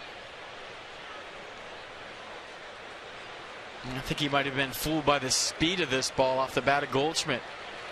Kind of in between hop right there, a lot of spin on it. Goldschmidt's first base hit of the day up the middle, and his second one up the middle, but an infield single. Yeah, and he's 6 for 12 in this series. Here's Miguel Montero, who pinned Span up against the left center field wall last time. Steven Strasburg now is 2 pitches short of 90 with 1 out in the 6th inning.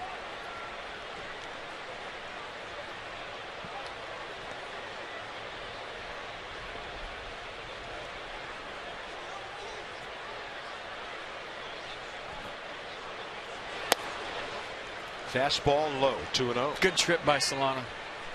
We're cruising along, cruising along. It's almost like when you see a guy give up a no-hitter late in the game and the wheels start to come off. You know, you're concentrating so hard on that no-hitter. Strasburg doing the same here today with the shutout. And then boom, instant 2 runs.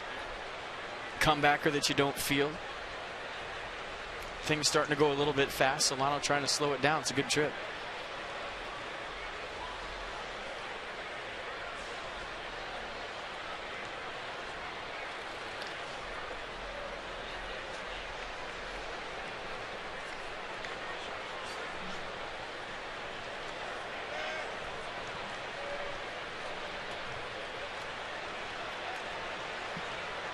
Dangerous hitter, 2-0. Montero on base in this series 5 times. And the count's 2-1.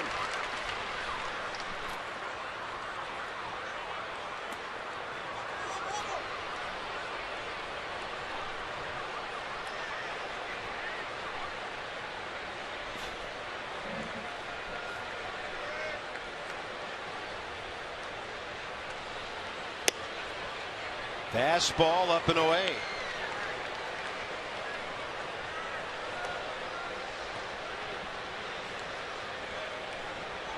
Cody Ross is 0 for 2 and he waits here in the 6th.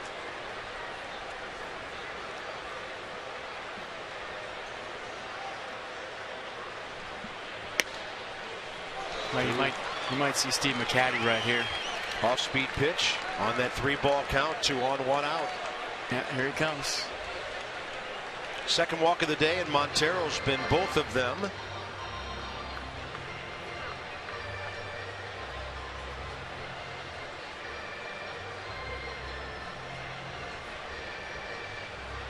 Well, just a little regroup, slow things down a little bit. And tell him, hey, you're 1 pitch away. Good pitch right here. Get you a ground ball. Get your team back in the dugout. Keep this game tied, because there is a long way to go in this ball game. Can almost read his lips right there. He said the fastball's got to be down and away. That's why guys put gloves over their mouth.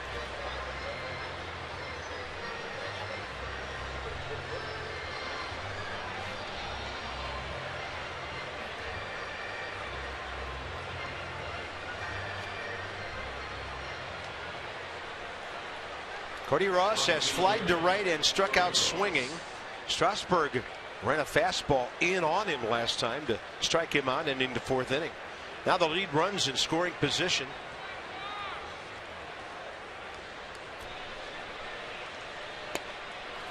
That's a first pitch breaking ball outside.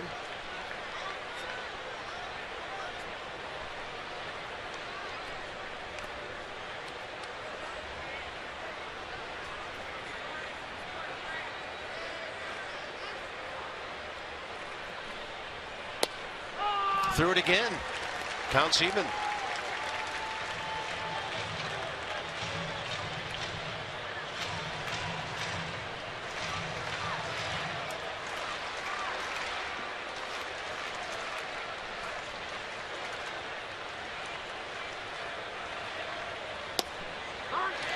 That's the 95 we're used to seeing.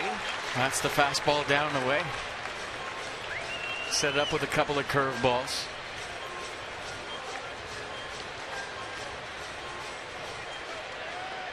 Looking for that ground ball or a strikeout right here.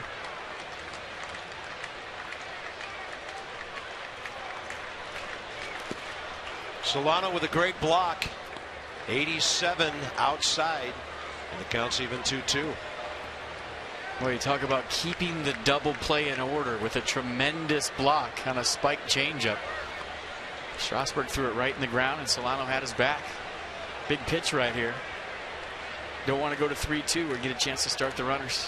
Bullpen working now as Strasburg nears 100 pitches here in the 6th inning. Cody Ross reaches out and flies one left center. Denard Span in the gap. Had his feet moving just in case the runner at second might be thinking about it. Goldschmidt, though, had gone halfway and was on his way back. That's a big out. And now it's Strasburg and Kubel with 2 on, 2 outs.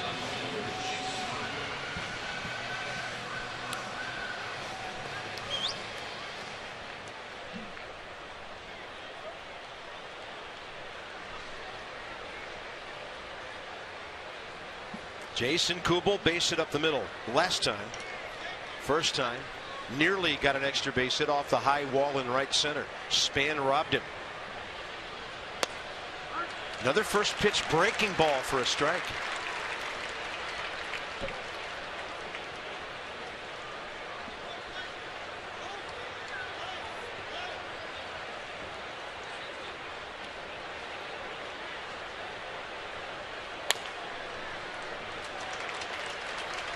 Well, he's seen the breaking ball and the changeup.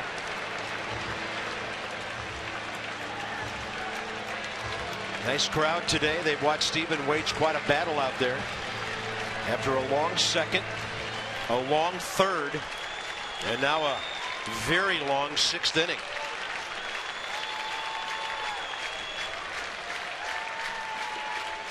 Then he goes 0-2, breaking ball fouled away.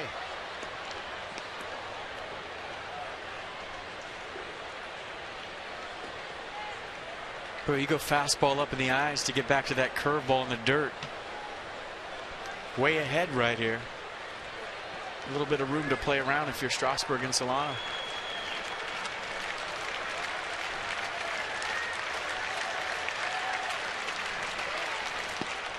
Another great block. Runners can't go anywhere.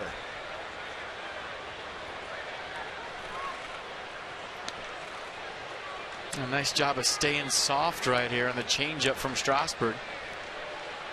Keep it in front, keeping Goldschmidt at second base.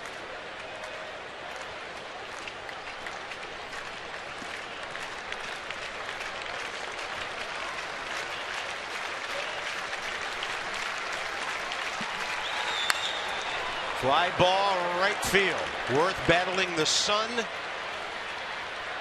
I don't know if that's Stevens' last pitch of the day, but it was 97. So they pick up a couple. Strand 2. It's a 2-2 game after 5.5.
Diamondbacks get back even in the top of the sixth inning. For the Nats, Zimmerman, Worth, and LaRoche. 3-4-5, bottom of the sixth. Steven Strasburg, 102 pitches, 68 strikes. Hits up and into Ryan Zimmerman, who has doubled today. Then he hit the ball really hard a second time, and Aaron Hill took a hit away from him. What else has Aaron Hill done today? Just about everything to back up Patrick Corbin.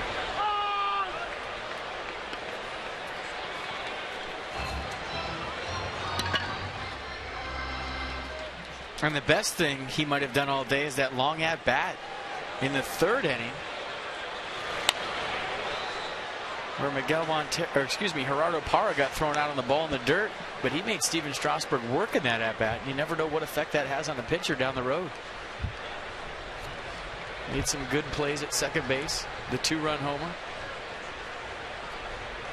Aaron Hill is having some kind of day here for the D-backs. Fastball away, and the count goes 2-2 to Zimmerman. He's having a good series. Ryan 3 for 6 with a walk and an RBI.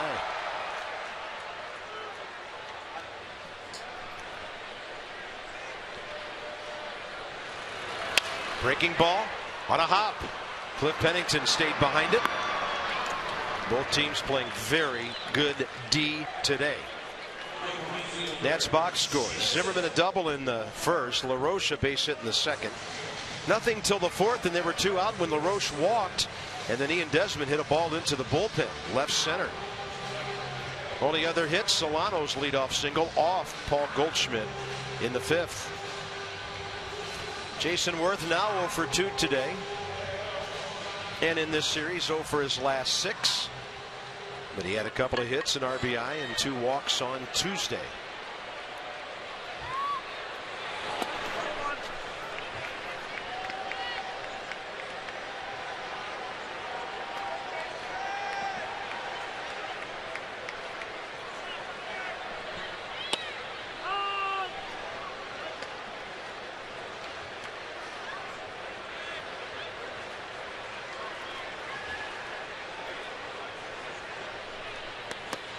Two and one.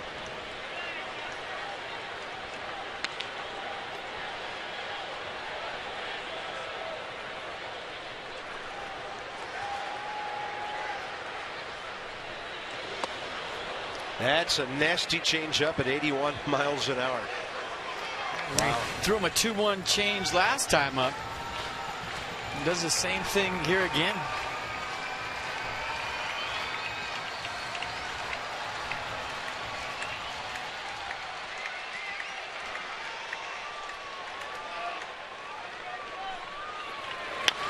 Worth will chop it, third base line. Long way to go for Pennington. Gets rid of it in a hurry. Nice play. 2 outs. A great play. As soon as Worth hit that, you thought that's an infield single. Pennington coming in on it toward his own dugout, right on the line. Backhand play. On the run.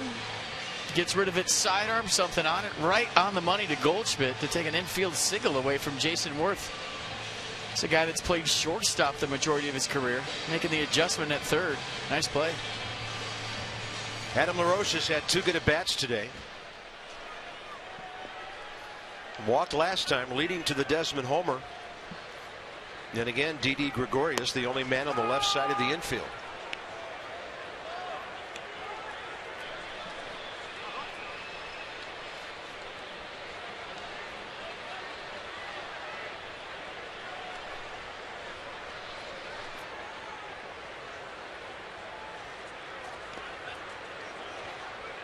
That'll even the count, 1-1. Yes, some kind of shift they got going on Adam LaRoche. That looks like in football when there's an onside kick and everybody gets on one side. Base coaches, umpires, everybody on that side. Why not bring in the left fielder and put him over there? Yeah.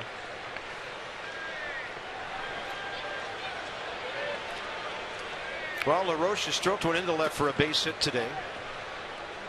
Gregorius now with 2 strikes, shades a little bit more up the middle at short than he was before. Adam let that thing fly. Foul ball straight back. We can just see where LaRoche is looking after the swing. He's letting that ball get deep, thinking about going the other way.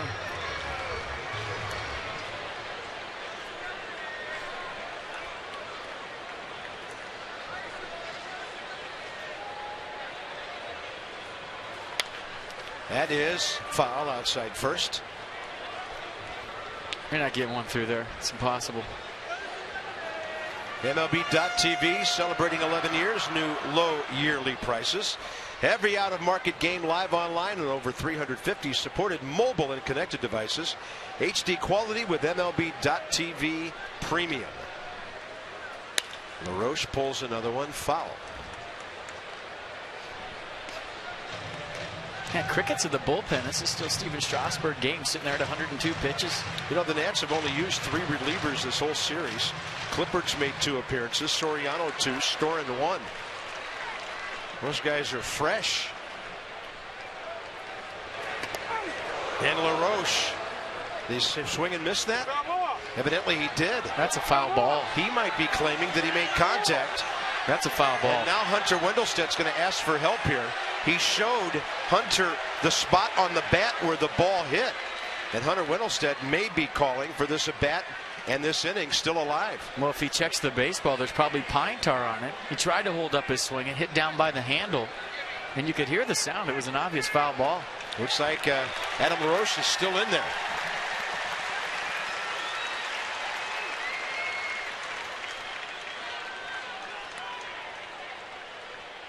Yeah, obvious change of direction. That was not a swing and a miss. That was a change of direction.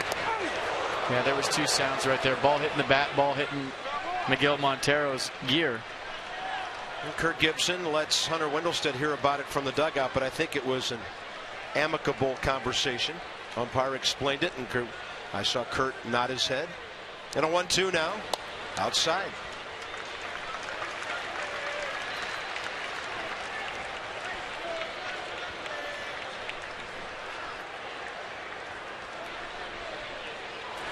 Breaking ball low. Hey, get Desmond up in this inning. Who knows what might happen? It did 2 innings ago. Get LaRoche up this inning. Who knows what might happen?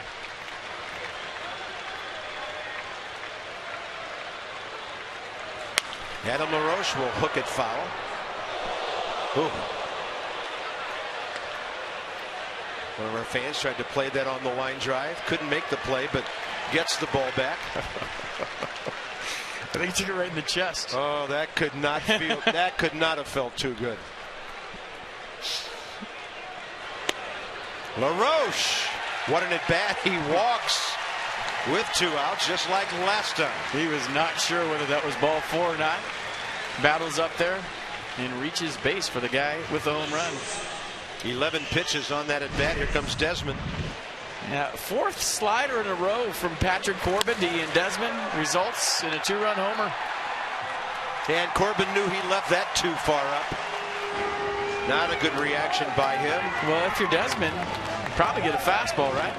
He loves that first pitch fastball. Good way to disguise that would be with a changeup. If Ian hits himself out in that garage, that'd really be something. Yeah, there's that first pitch heater, 93. Every time an ad hits a homer this year, $250 to the Children's National Medical Center, thanks to Lexus and our DC Lexus dealers. Lexus, the pursuit of perfection. What do they get if they get an umpire with a foul ball straight back? Hunter Wendelstedt took a direct hit right there to the chest protector. Look at this. Winged him in the right shoulder. Montero doing a nice job of going out there, buying Hunter some time. Yeah, we've seen umpires staggered by those and catchers helping them stay on their feet.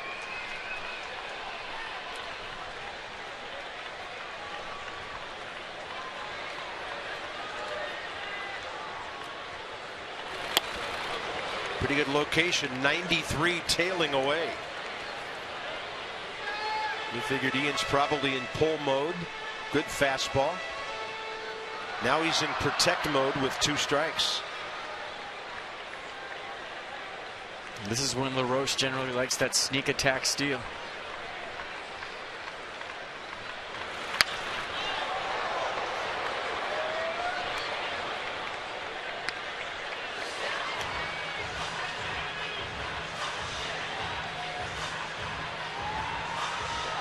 Wow, I think of all the Nationals hitters, Desmond the most dangerous, just for the fact that he is swinging from the time he's in the on-deck circle. And if you're facing him, you know he's not going to cut down his swing a whole lot throughout the course of an at-bat.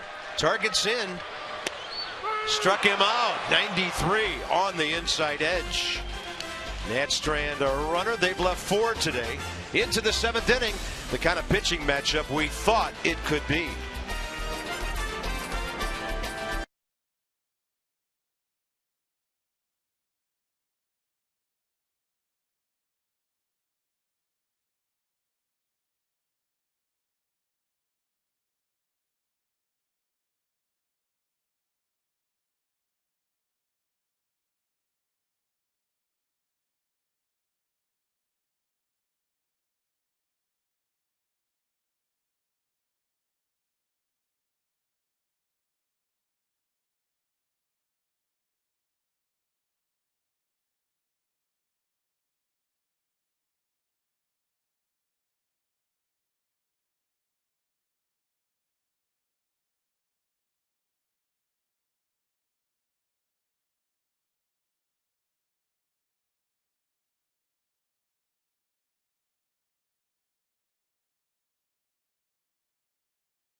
Strasburg, the stretching out process, takes the mound here in the 7th inning, and he's thrown 102 pitches. It's been quite a battle for him today. It hasn't. He's done a good job of settling down after giving up that home run to Aaron Hill, keeping his ball club in this game. 102 pitches so far for Strasburg.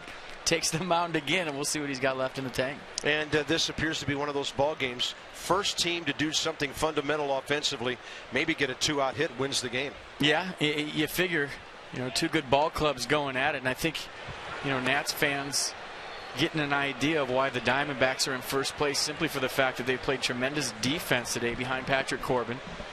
But so have the Nats. There's been some great plays all around this ball game.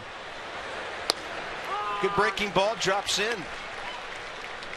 Didi Gregorius has struck out, flied to center.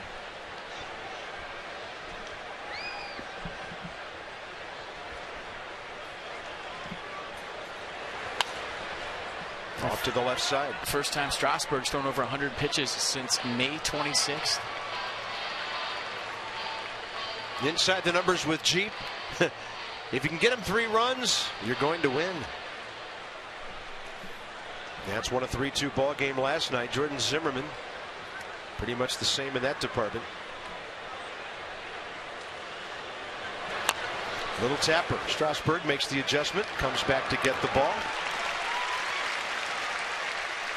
Steven this year has gone at least 6 innings 10 times. He's gone at least 7 times, and he's had those 2 8-inning outings that we talked about at San Diego, and then 2 starts later at home against the Phillies. So he's getting deeper and deeper into games as the career goes on.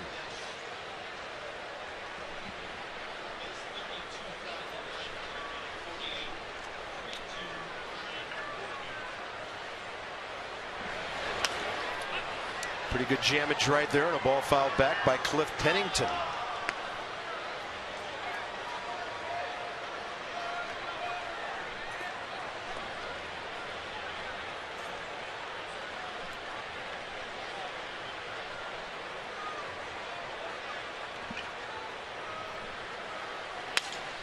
Right on the hands. That couldn't have felt too good. Ian Desmond throws him out. Couple of ground balls by Strasburg here in the 7th. So it's on to New York tomorrow night. Ross Detweiler and Matt Harvey, who's 7-1 with a 2.05 ERA. The Nats and Dylan G will match it up on Saturday. Official pitching matchup to be announced. And then Gio and Zach Wheeler on Sunday. And Wheeler's 1-0 with a 3.18. 2 great young arms on display for the Mets this weekend. And you could say that same thing about the Nats if all falls into form as we think it will be.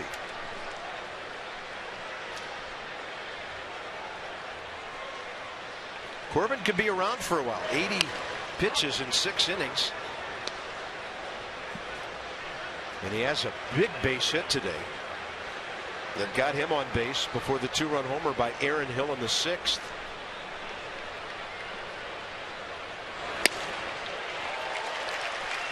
.95 unhittable. What does that say about a guy when his 111th pitch of the day is 95 miles an hour? He throws hard. And he's strong and has some endurance. Tried to fool him with a breaking ball. No swing.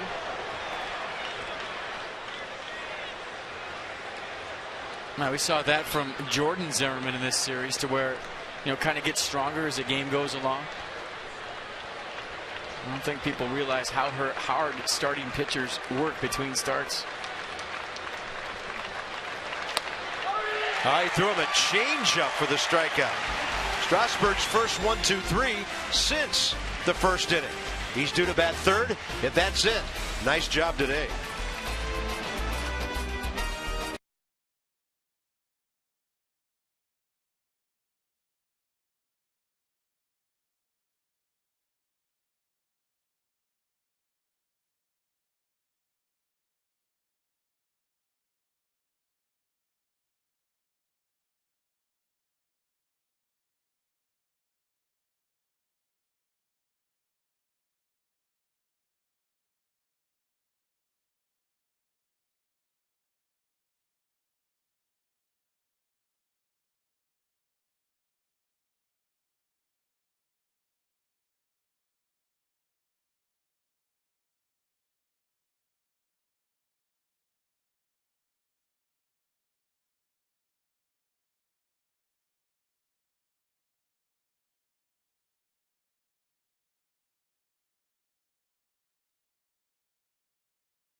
Your local BMW Center. Turned into a wonderful day for a walk around the ballpark. After it rained here, started raining at about 3:20 or so, delayed the game for an hour and 2 minutes. Steven Strasburg, 113 pitches, 78 strikes. Not quite a season high. He threw 117 at San Diego in 8 innings on May 16th. Take the season plan experience when you're at the ballpark to the all-inclusive suite level. For availability and pricing, go to nationals.com/club3. The majority of last year, the recipe for success was have a great outing from your starting pitcher and score just enough runs to win before they went all home run happy in the second half of the season. Yeah. And Drew Storm getting loose for the 8th inning. And that's what we've seen recently here. Great starting pitching and just enough runs to win. Tyler Moore takes a strike. He's been struck out twice swinging by Corbin, who now has only thrown 81 pitches. He could be around quite a while in this game.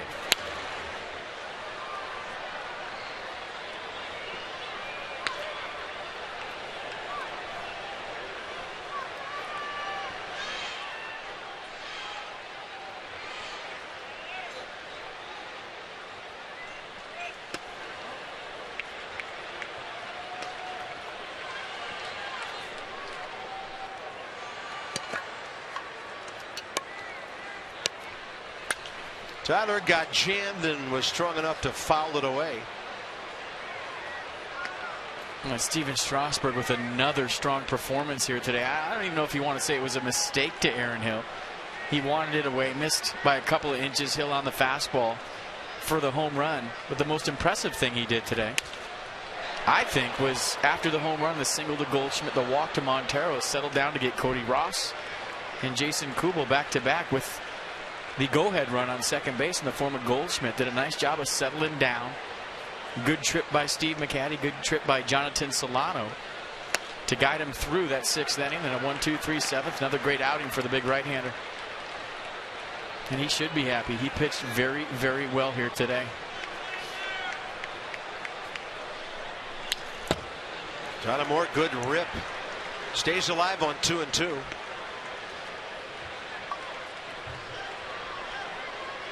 Jonathan Solano 1 for 2. Then the pitcher's spot.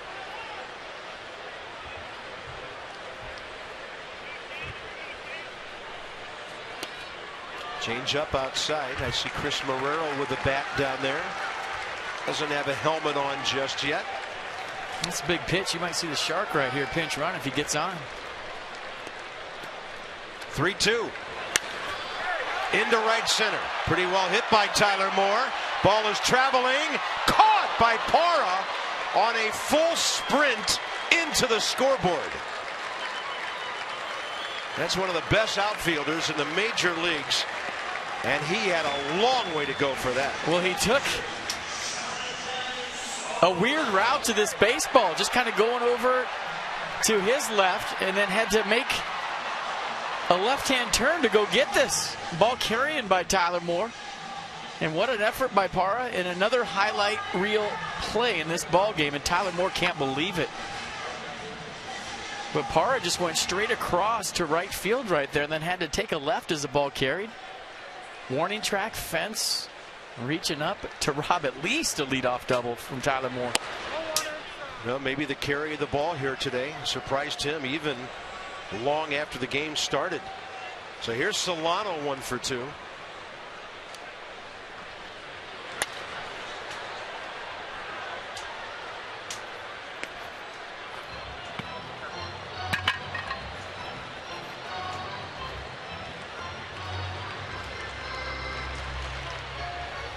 Chris Marrero waiting.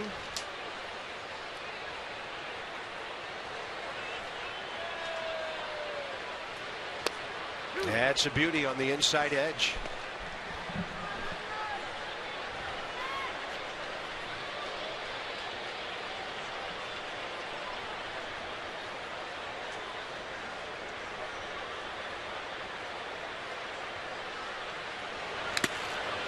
Boy, Hunter Wendelstedt is having a day back there. Another foul tip right off the chest protector. That one got him a little higher up. I got some jaw. He is earning his cold ones after this effort behind the plate today. Wow, he's been hit on either side. Oh. Wow.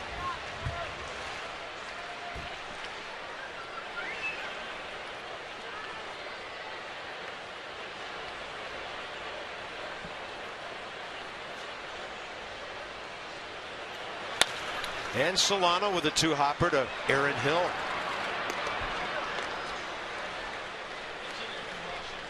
So Steven Strasburg's day, 7 innings, 6 hits, 2 runs, 2 walks, 4 strikeouts, officially comes to an end with Marrero hitting for him.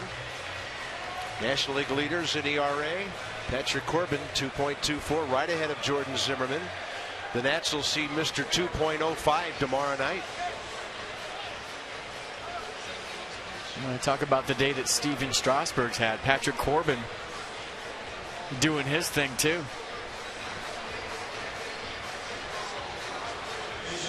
Two great young pitchers going toe to toe.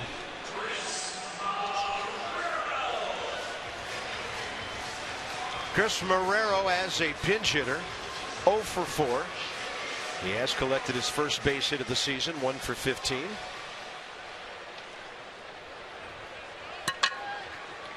That was a single to left field in the 6th inning against the Rockies on Sunday. He turned his back to that one. It was a called strike, running back to the inside corner. So Corbin's over 100 pitches now. He's pounding the ball inside on these right-handers. 23 years old. His birthday's the day before Steven Strasburg's. Marrero with another base hit and his first pinch hit of the year with authority to left field. It's the Nationals' first hit since Solano in the 5th inning. A little off speed pitch and a 1-1 count from Corbin. Turns over the changeup, Marrero on it. Shoots it through the hole, and now Jeff Coburn is going to run for Marrero.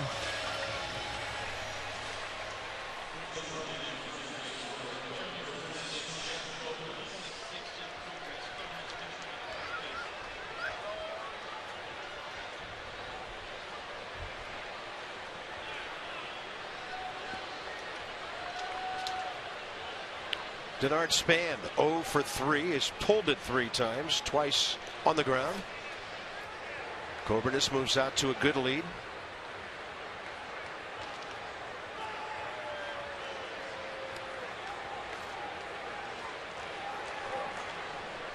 Brad Ziegler, right-hander, getting ready.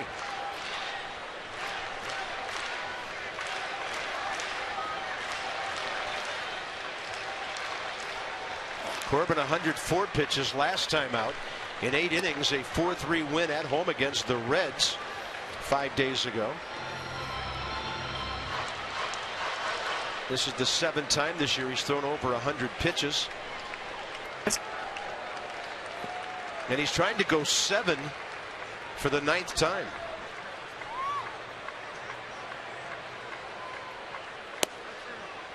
Good take by Span, counts even 1-1.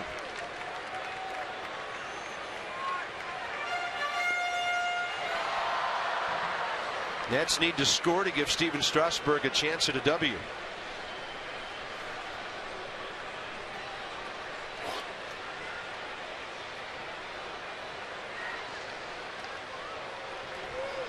I'll tell you what, this series has been good baseball all the way around.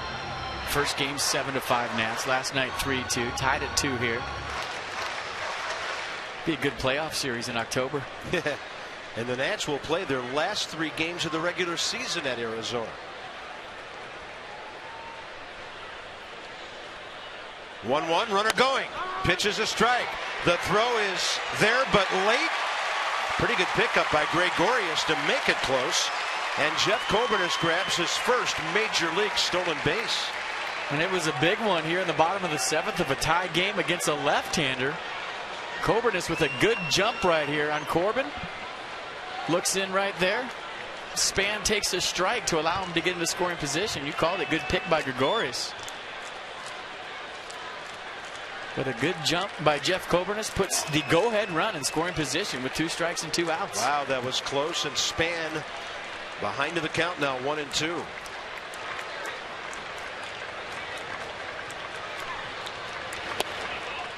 Over but low, not an easy take, and the count's even. Good arm in center, good arm in right for the Diamondbacks. Cody Ross cheating way in right field, and Parra cheating in center. You're going to have to hustle if you're Jeff Coburnis here on a hit. Pitch number 110 coming from Corbin, most in his career. Span with a good take on a 94 heater just outside.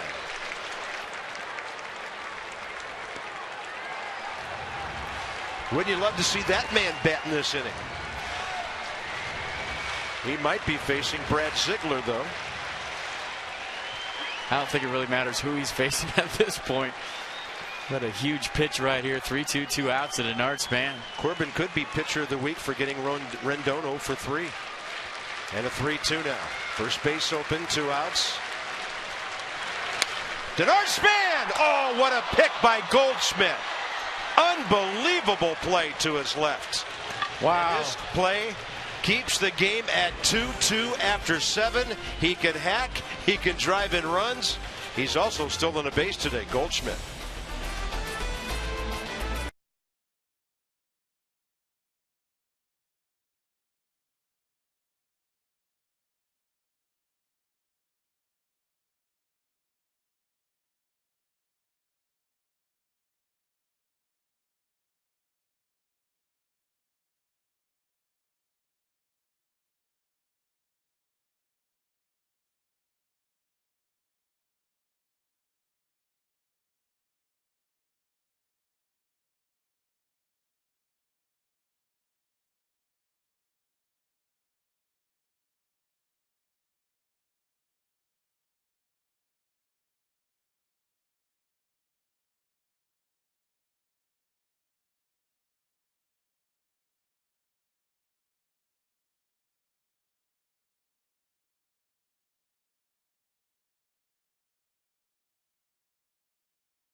Just robbed Steven Strasburg. Had a chance for a win here today with that last play, but it's all about Strasburg today. Patrick Corbin just as good on the other side, and the right-hander from the get-go had the good fastball command, mid to upper 90s. Good fastball location when he needed it. Change up and curve to go with it. So Steven Strasburg, maybe his last pitch of the day, his best pitch of the day. A change up right there. He and Steve McCaddy talking about another great outing.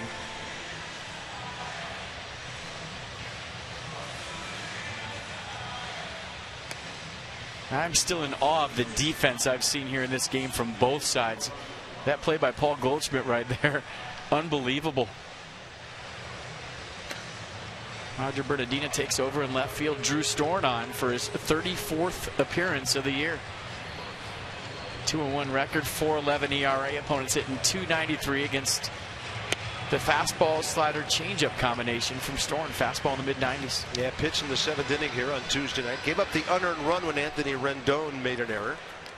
Gave up a hit, had a walk and a strikeout in a very adventurous 23 pitch. 2 out, or rather 2 getting 2 outs outing in the 7th inning. So he'll face Gerardo Parra here, who is 0 for 2 career against him. Parra today 1 for 3 with a base hit.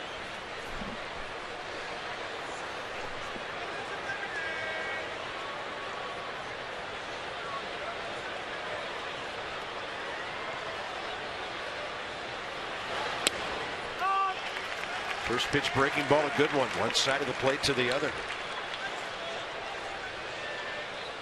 By far the best defensive game I've seen all year, both sides. It's been spectacular plays left and right.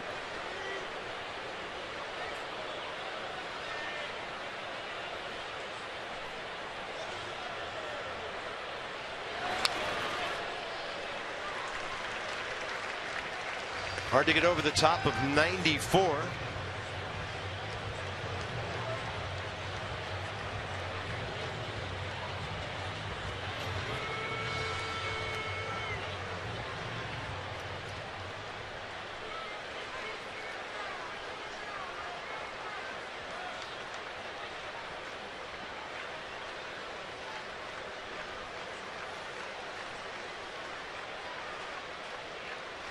Oh-2 pitch.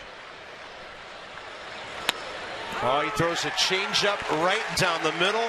It froze Gerardo Parra, who's now 1 for 12 in this series. Mercedes-Benz will track it. I don't think we saw a changeup from Drew the other night. Today he goes with it for a 3-pitch see ya to Gerardo Parra. That'll bring in Aaron Hill, who Storen faced on Tuesday night, and he walked him. 1 for 3 today with a big blow of the Diamondbacks' way. The 2-run homer in the 6th after the single, leading off the inning by Patrick Corbin.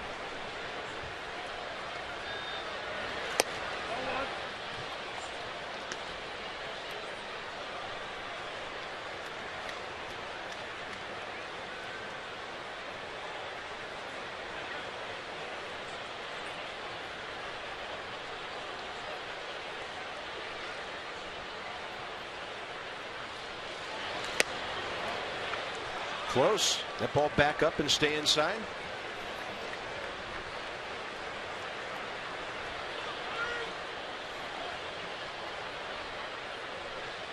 Dangerous hitter on deck and a dangerous guy in the batter's box. He's hurt the Nats in this series.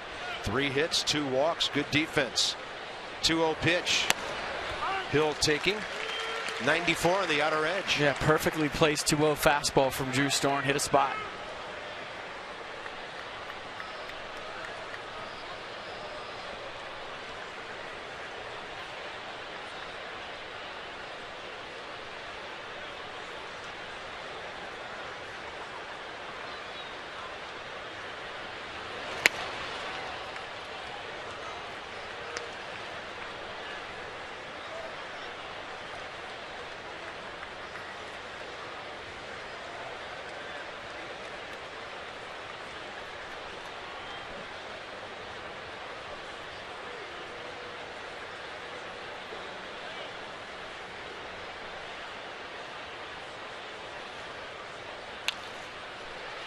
And 93 with good dip right at the end. That's the sinker Drew's been throwing for several years.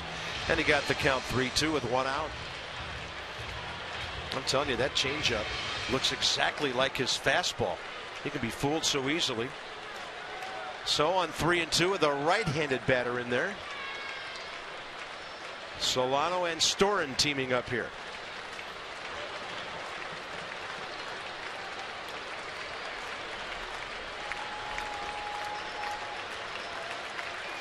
And he goes breaking ball, and a very late reaction by Aaron Hill. The upstairs version of the killer slider. Yeah, Hill looking for the fastball in a 3-2 count, and by the time he realized that slider was coming down for a strike, it was too late. Watch the late swing and the reaction from Aaron Hill, and a great 3-2 slider from Drew Storen for strike 3. Watch the reaction from Hill after he swings.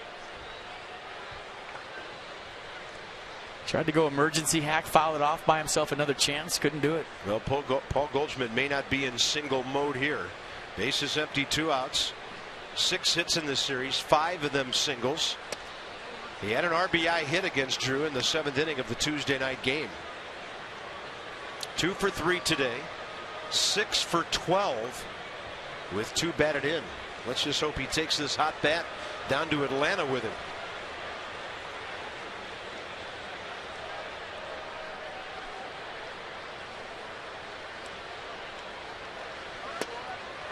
Nice pitch Upper part of the zone on the outside half, 1-1.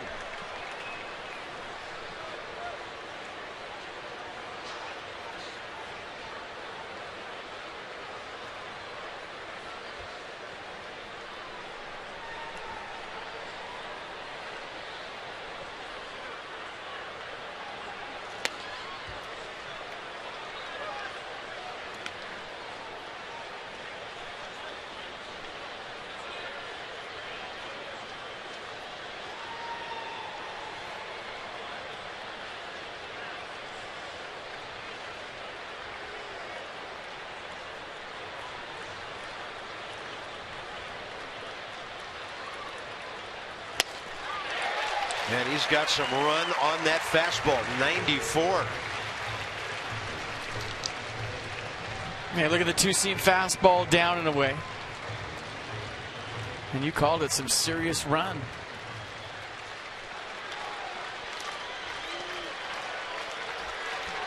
This man's got some weapons.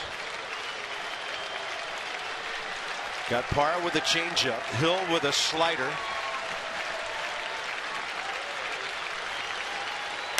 And Goldschmidt a slider, but he popped it out of play.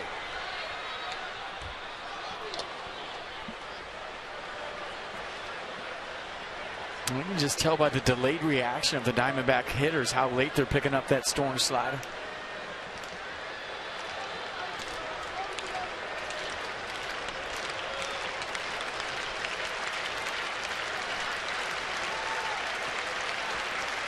Maybe bounce one right here, get to a 3-2 count if he chases. Great.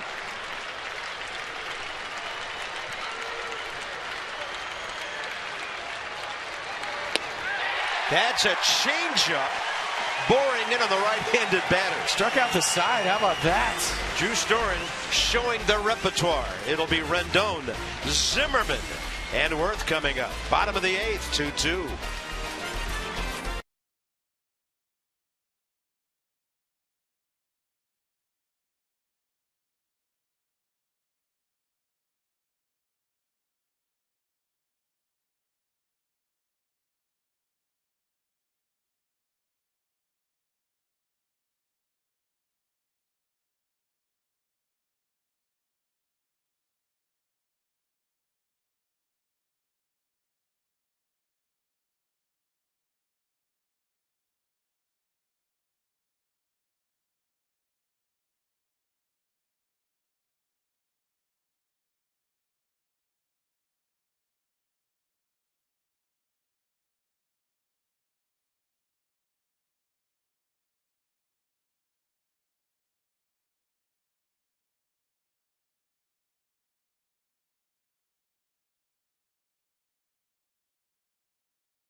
Mets first of 3, and for Washington it'll be Ross Detweiler against Matt Harvey.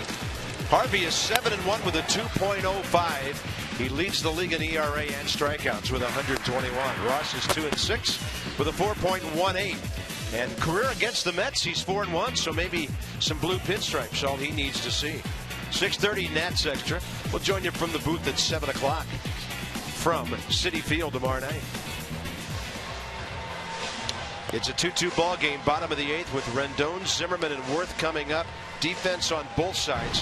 Diamondbacks have absolutely robbed the Nats a couple of times. Well, Ian Desmond thought he had a base hit bunt, but Aaron Hill with the scoop play, bare hand, something on it. Tyler Moore thinking he's got at least a double. And he is robbed by Parra. And then how about Goldschmidt with a gold glove play to keep this game tied at 2.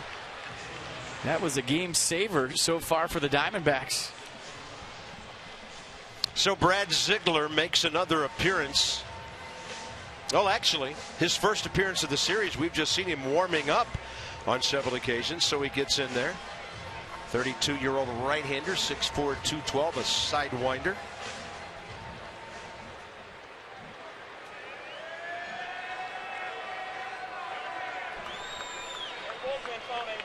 And there's something going on with the scorecards here right now. Davey Johnson arguing.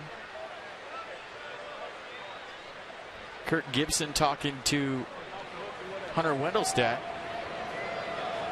I'm trying to figure out what's going on. Well, it's not the part of the Nats lineup where anything would be out of order. I mean, 2, 3, 4, no switches in that area. Something with the dugout phones? Maybe the Diamondbacks dugout phone not working to the bullpen. That happens. They usually shut down the other side, right? Yeah. And then you go to your cell phones.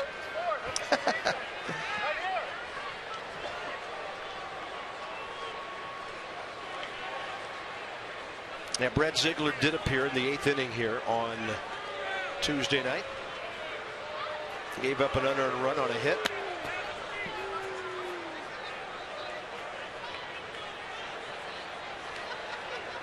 All those plays they made on defense today, I'd cut off their bullpen phone too.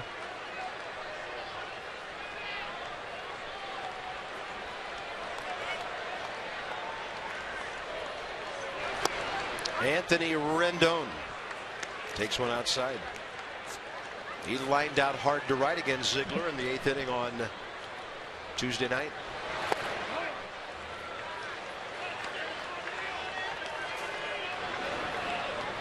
Ian Kroll. If it's a 2-2 game. And of course Soriano, if the Nats take the lead, he has already saved a couple in this series.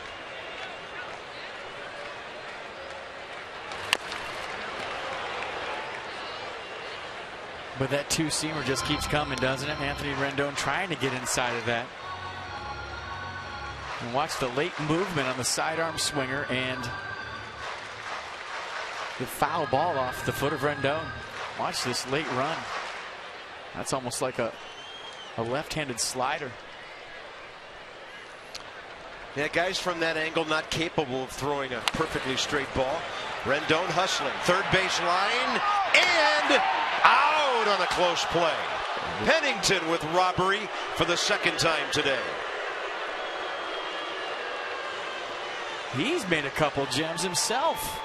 I mean, this is put it in your pocket, base hit for Rendon, but Pennington says, I'm going to go emergency bare hand right here. Sidearm throw with something on it to just get Anthony Rendon. And you wonder if that foul ball off his foot had something to do with him getting thrown out by a step. But another great play by both teams here today. Unreal.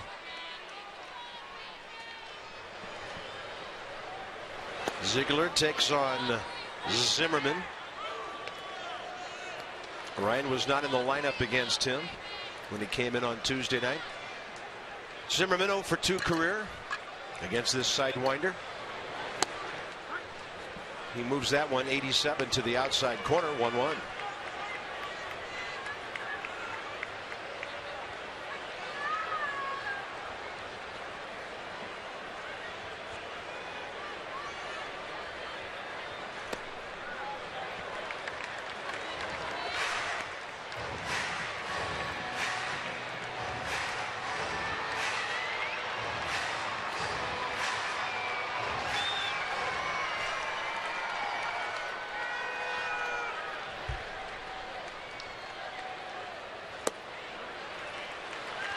Good count for Ryan and for the Nats.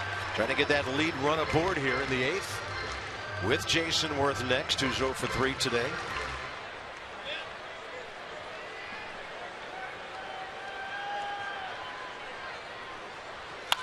Zimmerman left side, deep third. Pennington, 2 outs.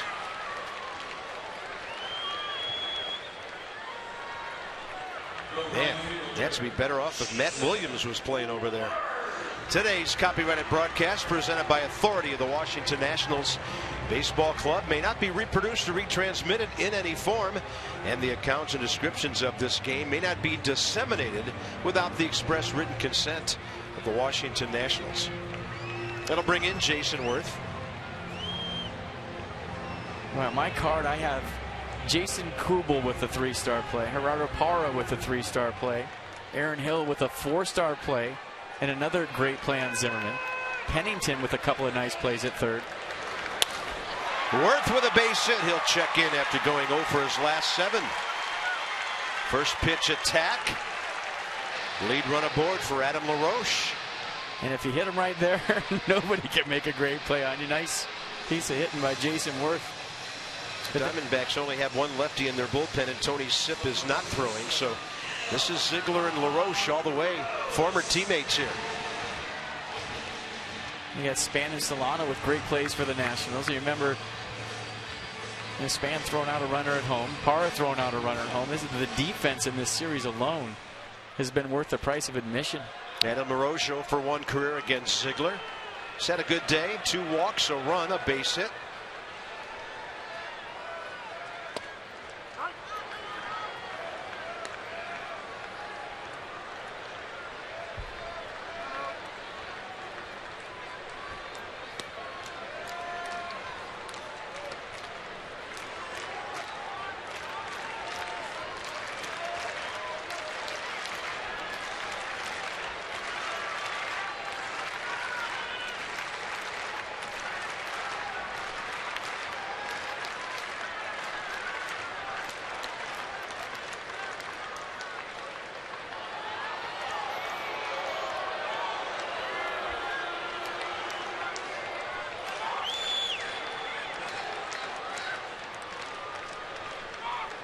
Worth moving out to a sizable lead here.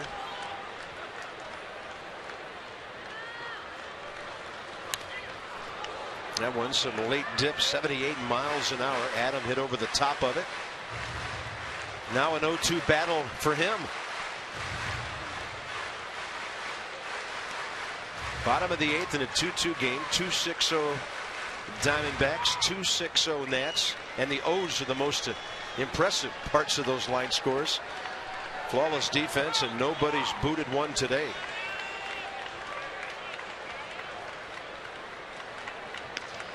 Worth kind of tiptoeing his way back in there. Just got in.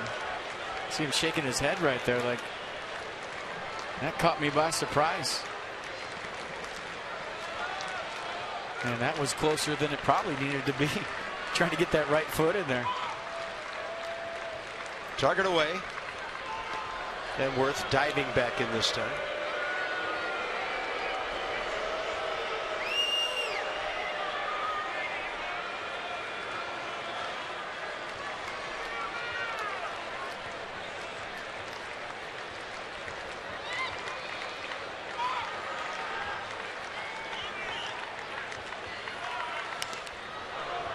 Man, that was a 75-mile-an-hour frisbee, and Adam managed to foul it off.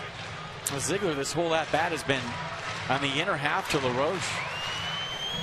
And Montero's been setting up down and away. Every single pitch has been middle in. First 3 pitches.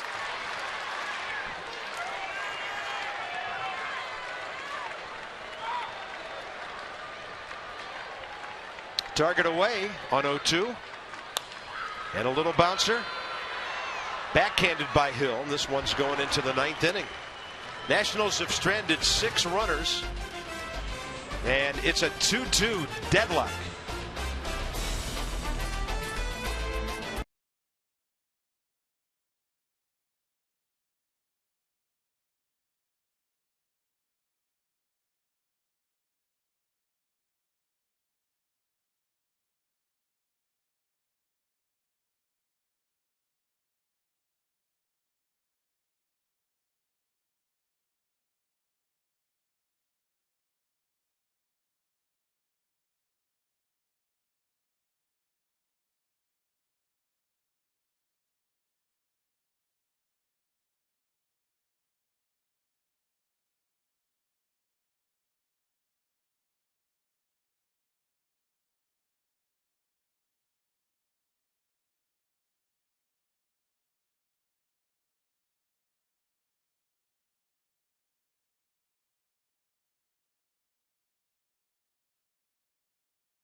Tom Davis, Dave Johnson, Mel Anton, and Phil Wood. The guys will recap quite a series here between the Nats and the Diamondbacks. Preview Nats at Mets. Mid-Atlantic Sports Report Friday, 5 to 6:30. Taking you right up to Nats Extra. Well, let's check out for Drew Storen. Huh? Excuse me, Carp. Let's check out the 8th inning by Drew Storen. Just the secondary pitches for strike 3. First, a changeup looking to Parra. Then a slider swinging to Hill. And then a changeup for strike 3 swinging to Paul Goldschmidt, one of the best hitters in the National League. All of those set up by the 95-mile-an-hour fastball to a spot for Drew Storen. One of his best innings of the year. Yeah, it's pretty amazing. Right-handed changeup action. 12 batters, 1 hit in the first 8 2/3 innings of Ian Kroll's Nationals career. I guess we should have known this when he made his debut against the Mets and struck out all 3 guys. Player to be named later in the Michael Morse transaction with Oakland. And he'll face Miguel Montero here, top of the 9th. A fastball, curveball change, fastball in the mid-90s. Here it is, hit it fastball. Yeah, this guy's just 22.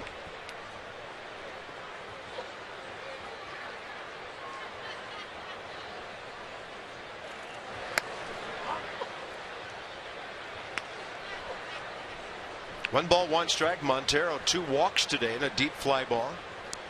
3 for 9 in the series. 3 walks, 2 RBIs.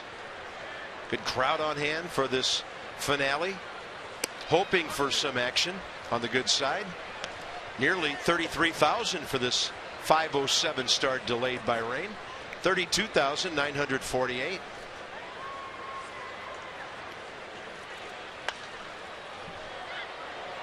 I just love the way Kroll goes right after guys. Pounding that strike zone with the fastball. I was talking to the Godfather, Mike Rizzo, the other day about Kroll, and I'm asking him if he thought he had starter stuff, and he agreed that he did, but he said he's got a reliever's mentality and makeup to where, hey, those guys don't grow on trees where they just come right after you. Have that sort of closer mentality where you throw the fastball right after guys in the strike zone. And a bouncer to Adam LaRoche, who will be on the move on his way to the bag. 1 out. Yeah, not to mention lefties. How many lefties throw as hard as this guy coming out of the bullpen? 4th of July, celebrate next week at Fitzner Stadium in Woodbridge if you can't be here. The 1st through the 7th, food, fireworks, and fun. A Steven Strasburg growth chart, Dan Heron bobblehead, and kids eat free on Sunday. I'm not sure what they eat, it's just free. Go to PotomacNationals.com for all your ticket and promotion information for a fun holiday week. What's a Steven Strasburg growth chart? Like when he was 8, he was this tall. When he was 14, he was this tall. I'm pretty sure it's something from the age of 24. When he was 21, he was this tall. I just know that at the age of 24, he is large and in charge at 6'4", 200. 86 took a little bit off outside corner. And a strike to Cody Ross. 1-1 here to Ross in the 9th. Right-hander David Hernandez.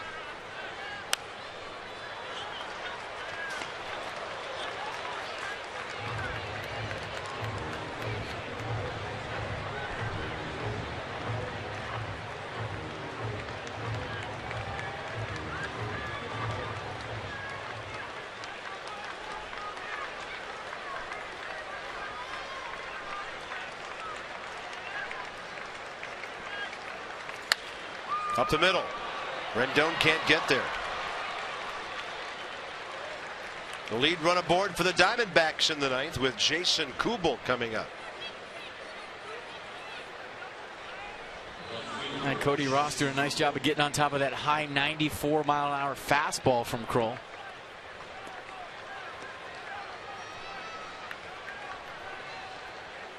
Kubel 1 for 3. Base hit left center. Couple of fly balls. One very deep.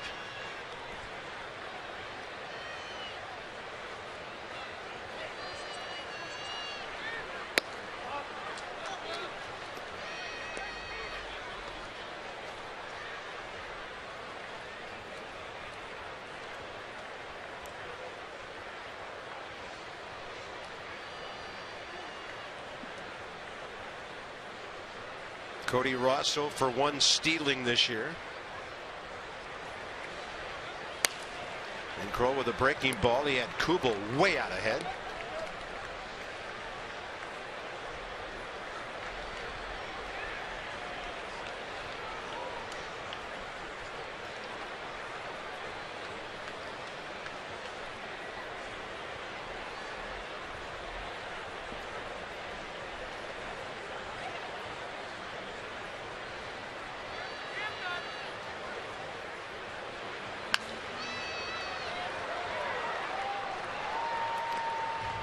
And by the way, our extraordinary stats guy, Carter Myers, passed a note along to me. Nats starters in this series, none of them allowed more than 2 runs. Each went at least 6 1/3. And the starters combined ERA in this series 2.67 against a very good hitting ball club.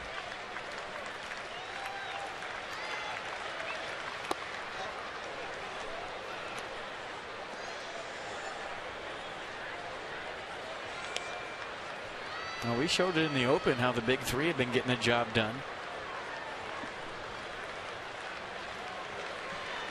Steven Strasburg following suit here today. 2 balls, 2 strikes. Kroll missing low. Let's see if Kurt Gibson decides to start Cody Ross in a 3-2 count with 1 out.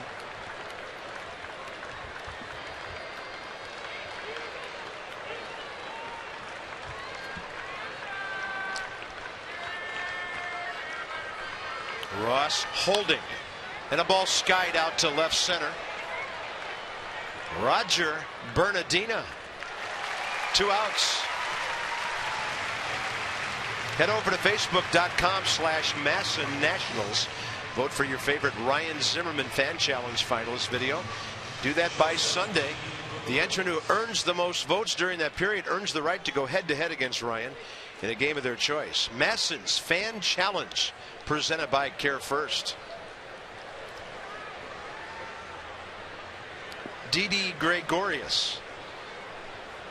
When are they going to have that? I'm running out of challenges. I don't know. I mean, if it's anything that's physically taxing, I would guess at least late October. I challenge you to a triathlon. That ain't happening during the season or the All-Star break.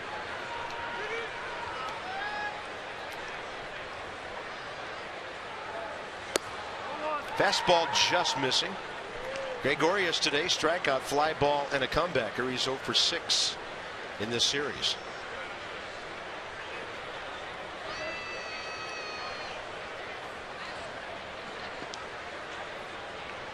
Diamondbacks, by the way, have started Heath Bell throwing in case they would score a go-ahead run here. Nats have kept him anchored to the bullpen bench, and that's always great when you haven't seen the other team's closer. Well, watch the frame right here by Solano. I think the Nats caught a break. That's not a strike. Even though pitch track says it is, that ball's outside.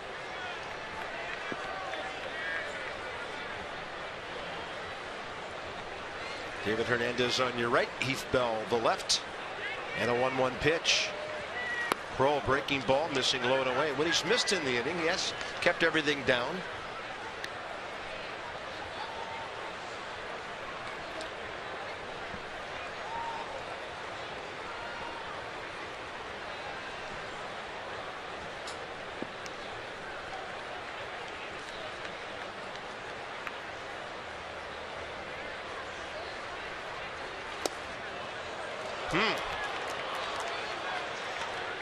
Well, that was better than the strike 1 call right there, and that might have been a makeup with Hunter Wendelstedt. Let's see where this one is.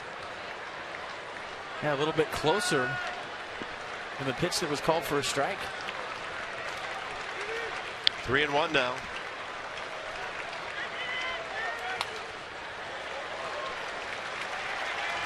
All right, now the crowd's starting to get into it. 2 outs in the 9th.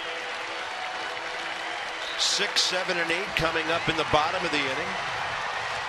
And a 3-2 count that'll have Cody Ross on the move at first base. Adam LaRoche moves back. 94,407 have seen this 3-game series. 3-2 pitch, base hit. Cody Ross rounds, and right in front of Bernardina decides to stop as Roger used his speed to charge that ball. A nice at bat right there by Didi Gregorius. And Cody Ross had thoughts about third base because the Nats are in a no doubles defense in the outfield, playing deeper than deep. Nothing can be hit over your head. So even though the ball was hit to the left side, you watch Bernardina charge in hard right here to keep Cody Ross at second base.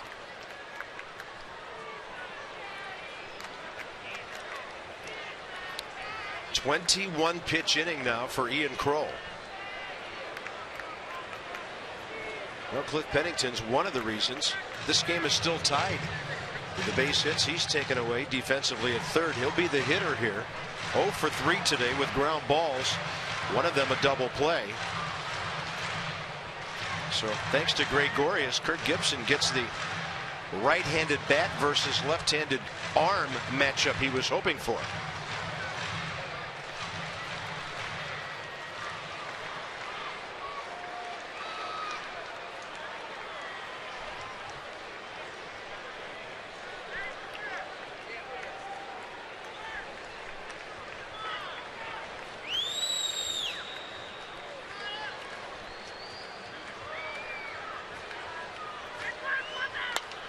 On the attack, first pitch, fouling it off. Interesting by Kurt Gibson. He's got Prado, Bloomquist, and A.J. Pollock on his bench. But the man on deck is his backup catcher.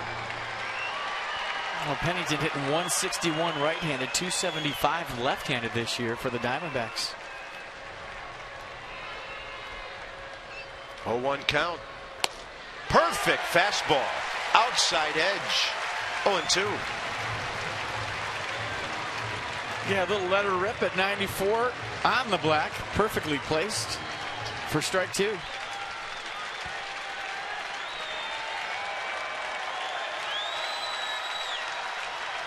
And a breaking ball to Ryan Zimmerman right to the bag. Gregorius did what he could to beat him there. Bottom of the ninth, Ian Desmond leads off. Then Tyler Moore and Jonathan Solano. The Nats a run away from a sweep.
Both runs for both ball clubs via the home run.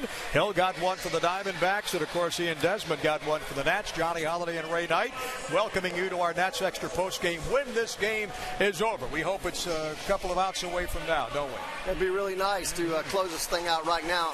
But two great pitchers, Johnny. Corbin coming strong, didn't disappoint the Arizona fans, just a few of them here. And Strasburg pitching one heck of a game, matching up. 113 pitches for Strauss, 111 for Corbin, 76 strikes apiece. So couldn't get any more evenly matched. Well, the last time the Nats played extra innings in Philadelphia, that was on June the 9th. They won that one 11-6-2. Let's send you back upstairs to Robert and FP and see if Desmond can get something going here in the bottom of the ninth. All right, thank you, Johnny. Thank you, Ray. David Hernandez gets the call.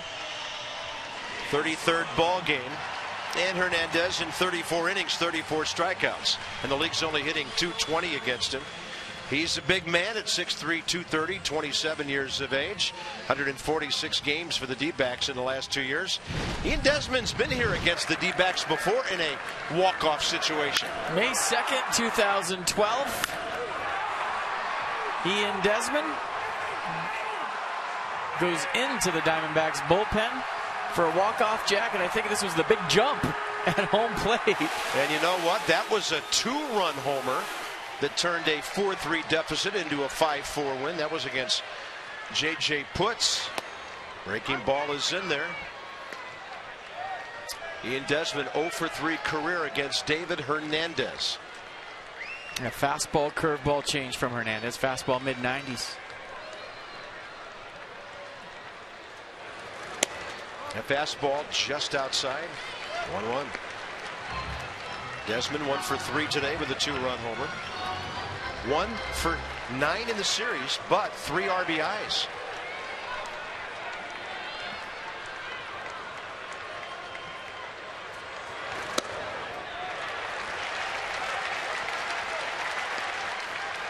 Desmond, Bernardina, Solano here, bottom 9. Roger came in for defense, top of the 8th.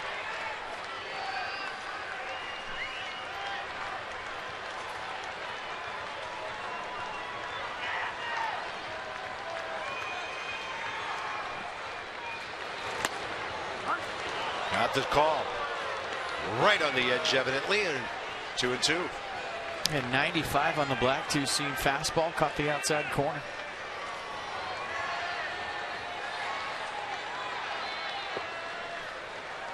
'09, '10 with the Orioles. Last 2 years with Arizona, Hernandez.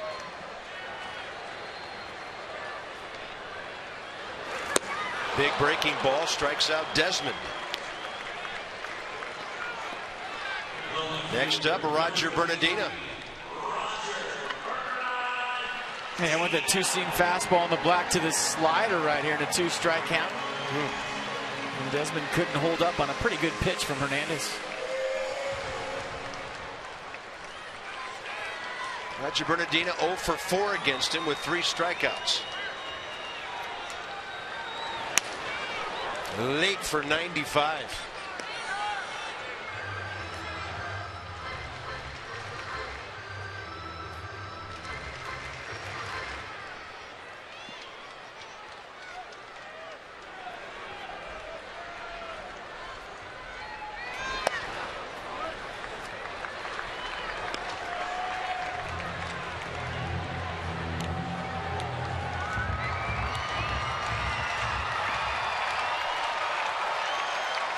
Bernardina 1 for 4 in the first game of the series on Tuesday.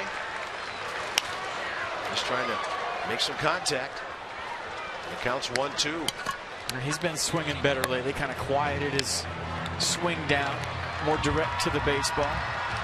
Then hit the ball hard to all fields.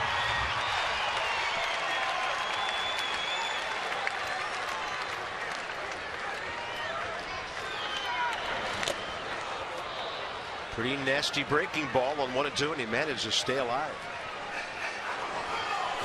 Well, he gets on. You can play around a little bit with Jonathan Solano, a guy that can put the ball in play the other way, put the ball on the ground. You get the good speed on the bases. And as you get down to the bottom of the order, there's Chad Tracy with Rick Eckstein. Steve Lombardozzi still available. Bernardina looks at a fastball upstairs, 2-2.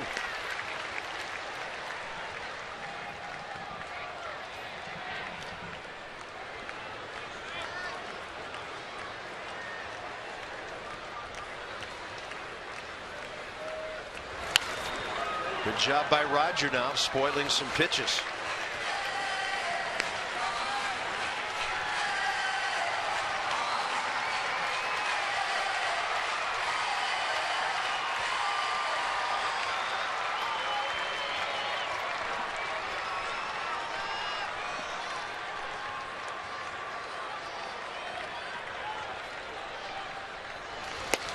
Two outs. Hernandez bringing the gas.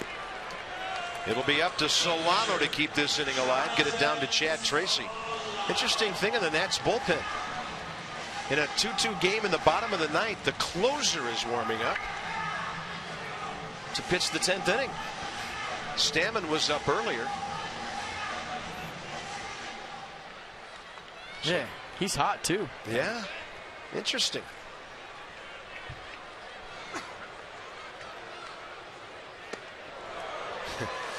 Breaking ball, and Jonathan was ducking.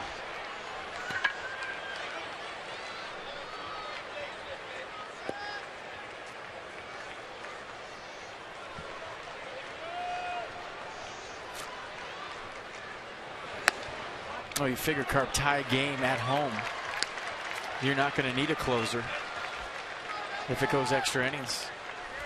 Yeah. So that's the rule. You bring your closer in, you're not going to need him for a save opportunity. So yeah, and you'll see a lot of managers use him in the ninth for that reason.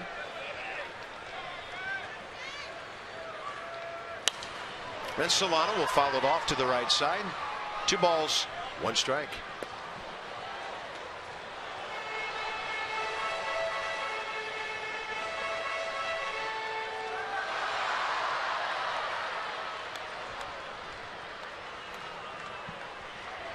So the lefty Tracy, switch hitter Lombardozzi.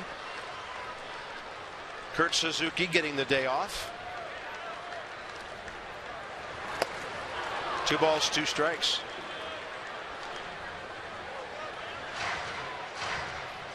Diamondbacks got him in the Mark Reynolds deal back in December of 2010. And as I mentioned, busy 74 games in 11, 72 last year. Mid-30s on his game count this season.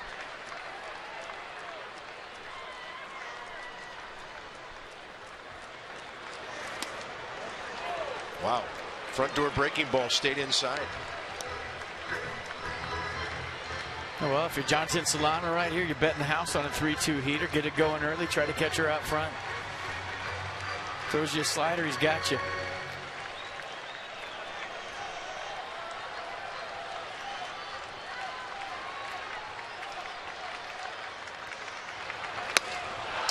Hernandez strikes out the side, and we're going to extra innings. The Nats are 0-2 in extras at home this year, 4-4 overall.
This ball game approaching 3 hours after an hour and 2-minute rain delay to start. It's a 2-2 ball game, and the Arizona Diamondbacks this year are 8-2 in extra innings, 6-1 on the road. So the Nats will bring in Rafael Soriano, try to get this ball game to the bottom of the 10th after a 24-pitch ninth, but scoreless from Ian Kroll. You see the opponent's average 262 against Soriano. Diamondbacks will see the fastball cutter slider combination from Rafael Soriano.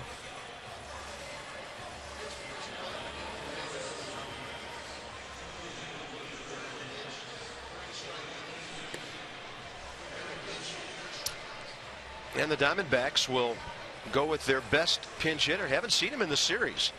He was serving a 1-game suspension on Tuesday night. Harry Kinski did not get in the ball game last night, so here he is. Lately, he's been tied for the league lead in pinch hits with 9.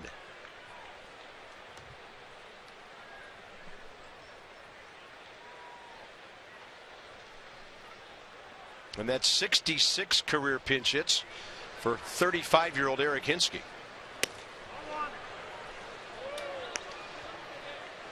Who in his career against Soriano's 1 for 5 with a home run and a walk.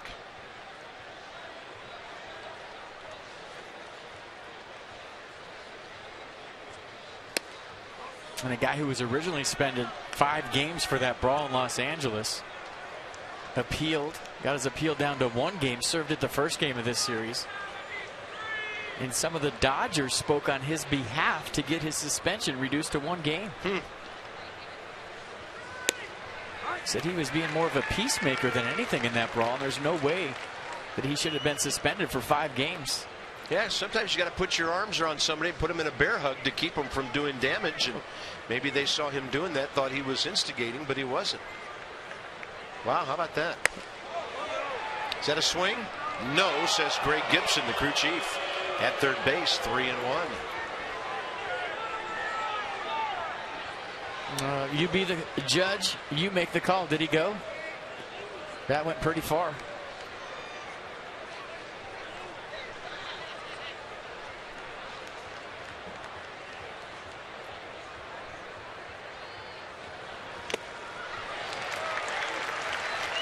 Remember I said yesterday that Rafael Soriano in a non-save opportunity doesn't do the whole bend over kind of come up thing like he's in the stretch. Look at him right now today. Tie ball game, not a save opportunity. Just standing straight up, going to the windup.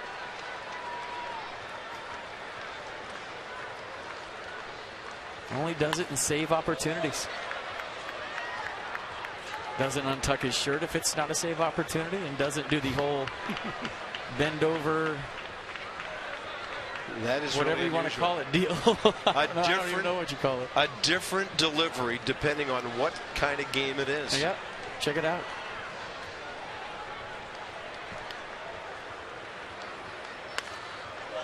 Good battle here with Hinske.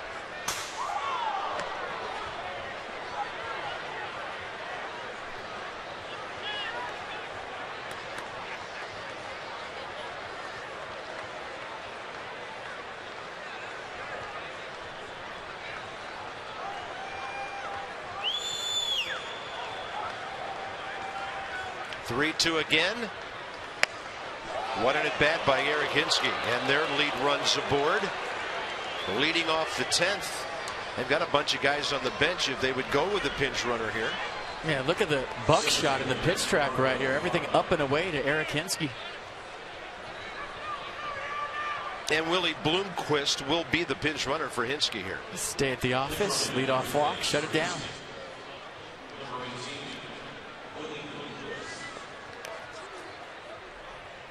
And now you bring the bunt into play with Gerardo Parra, who's 1 for 4 today. Tried to bunt back in the 6th for a base hit. Problem was he was running out of the box and he bunted the ball on 1 hop back up into his body. He was in fair territory and called out. Way up in the box. He's bunting all the way. Look where his feet are.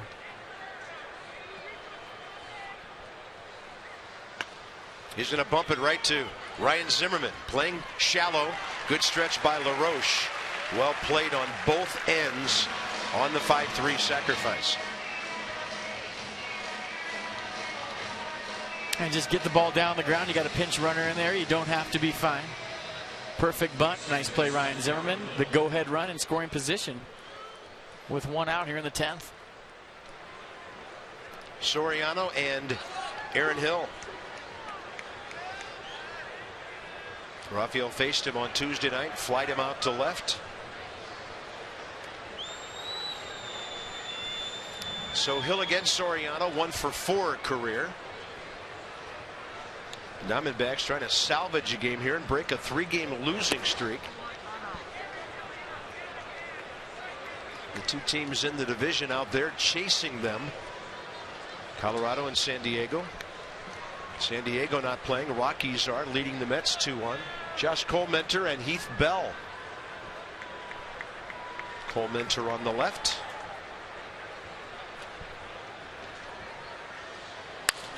And a ball flied to left. Roger Bernardina drifting toward the line. Aaron Hill 1 for 5 today. And a key matchup coming up now with Soriano and Goldschmidt, who's 1 for 2 against Raphael in this series. Tomorrow night, Citi Field, New York, Ross Detweiler and Matt Harvey, who is 7-1 with a 2.05 ERA, and the league's hitting $1.88 against him. So we probably shouldn't even get on the plane. I'd say get on it and get after him. All right. Although it's going to be bus, plane, bus to the Big Apple.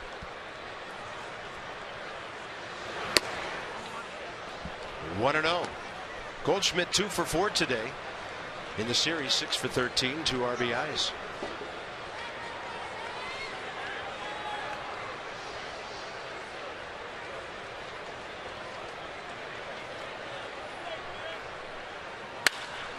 Line drive, Rendon. A laser beam into the glove of the second baseman. Number 9, then the top of the order coming up for the Nats.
Hard to recap all of it other than to tell you a couple of timely swings.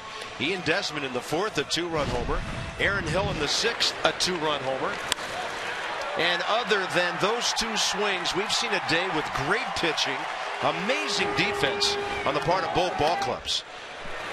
And there's the Hill home run that equalized in the top of the 6th after a base hit by the starter, Patrick Corbin. So one of the best played games of the year when you throw both ball clubs together.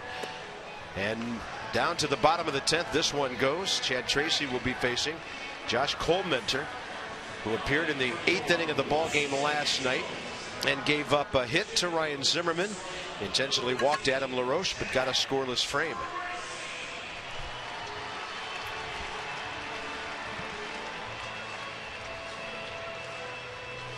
Chad Tracy, 5 pinch hits now, a couple of home runs and 2 RBIs on the year.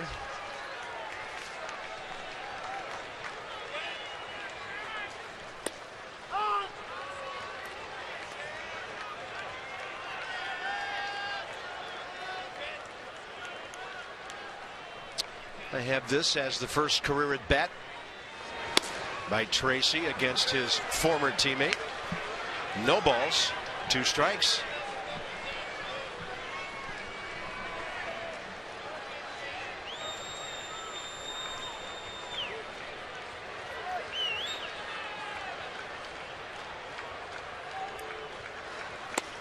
Target away, and he misses with that over-the-top delivery. Yeah, fastball averages 87 miles an hour. The curve is 71, and the changeup just 77. Yeah, it's all about deception, huh? Yeah, it comes right at you hard, and then everything's soft. Yeah, it jumps at you. Disruption of timing.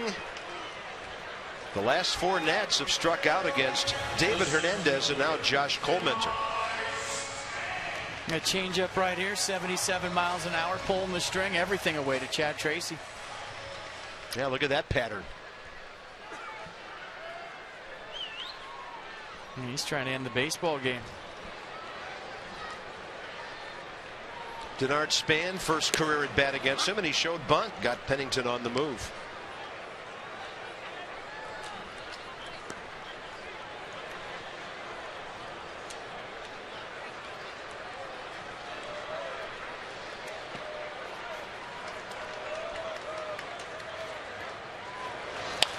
Up the middle, gets by the mound, hit the mound, base hit, sneaks its way through up the middle.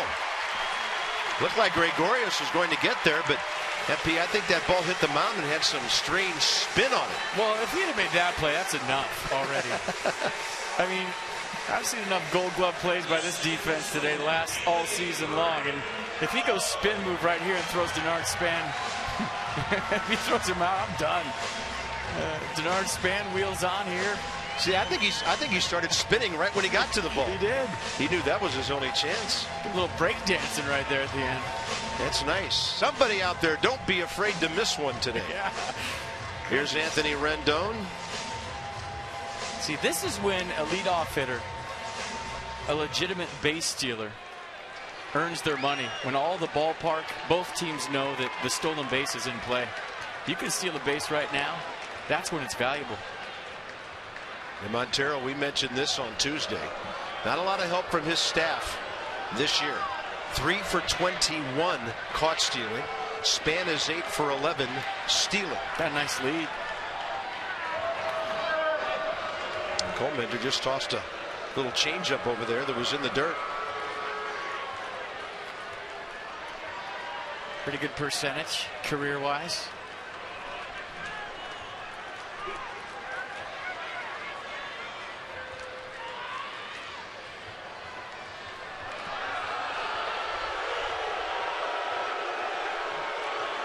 And I would say that Coleman, without having a scouting report on his time, has to be slow to the plate to be disconcerted right now in this time. Yeah, not to mention on top of that the lack of velocity on the pitches.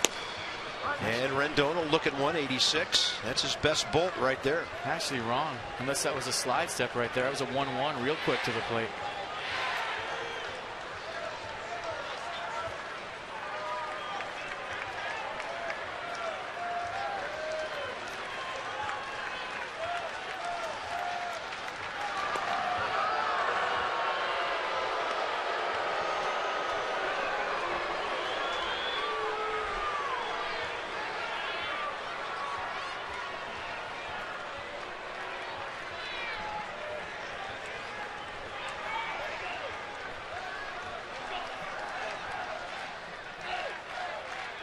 With the runner holding, it's low and away, ball 1.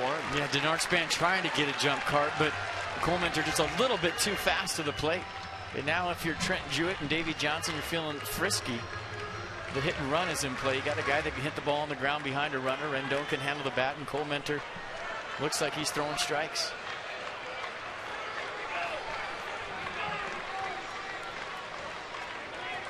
A little hesitation by Span getting back.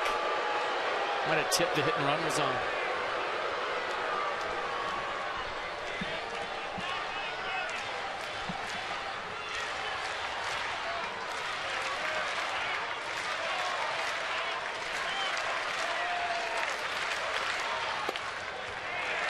Big time off speed there. Tough to keep Anthony Rendon's feet in one place on that pitch. Great take, 2-1.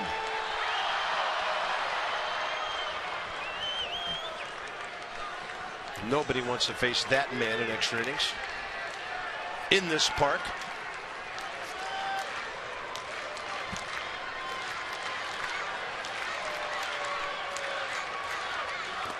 Three and 1.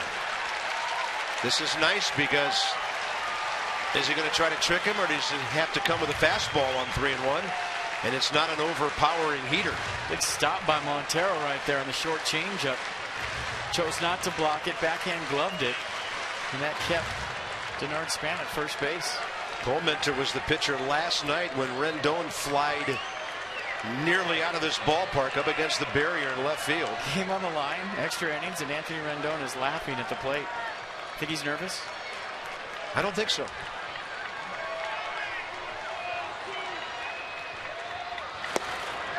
High strike.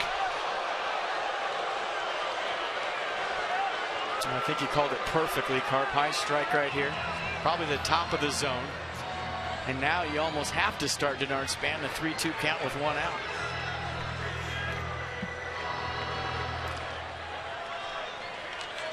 (3-2). Denard Span running with 1 out.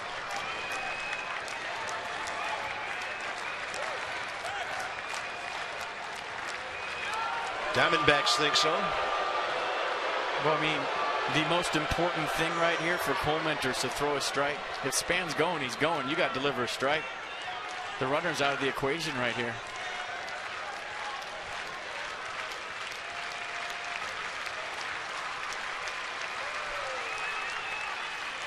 Runner going. 3-2, and Rendon had a big time cut. 88. That's about as hard as Colementor throws. And Rendon right on that pitch. Fouled it straight back.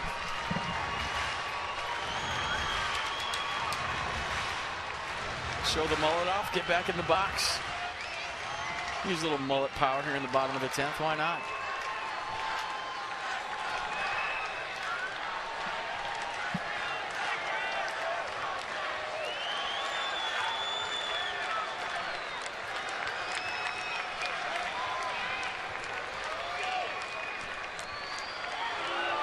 Goodness.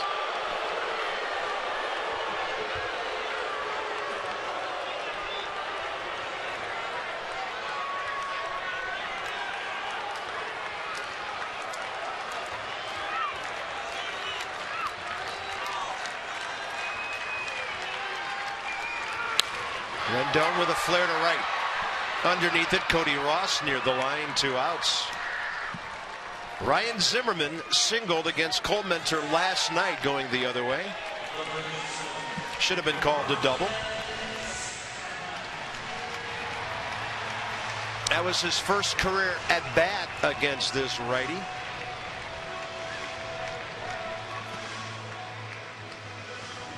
So many moments, so many game-winning RBIs for Ryan of a walk-off variety, both at RFK and here. 1 for 4 today, 3 for 8 in the series with 1 batted in.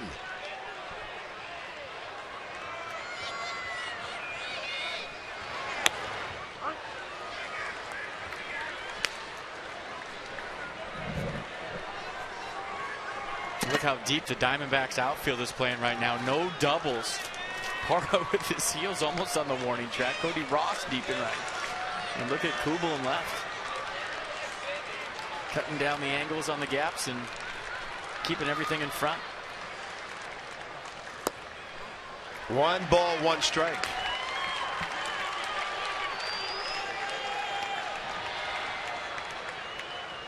They're playing so deep, a slow roller through the infield. Denard Span could score. Look how I haven't seen an outfield play this deep all year.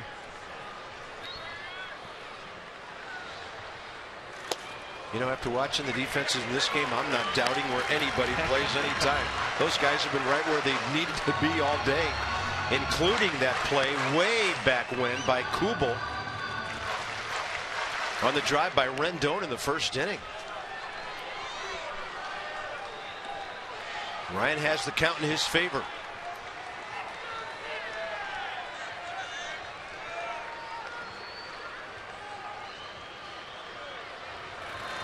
And he will pull it left field line, hooking foul.